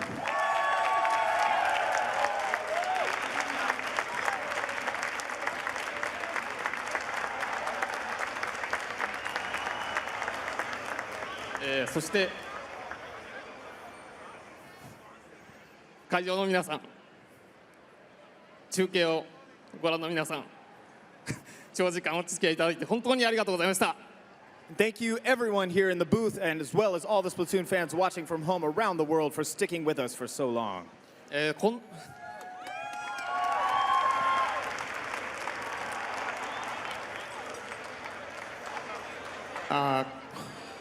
本当にこんなにこの光景は本当にもう夢のようです。こんなに素晴らしい機会に恵まれたのは本当に世界中のスプラトゥーンファンの応援のおかげと心から感謝を申し上げます。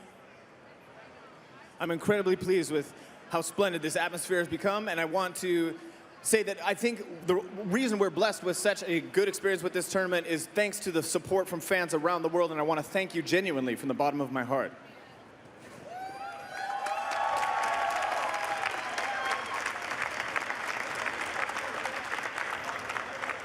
スプラトゥーン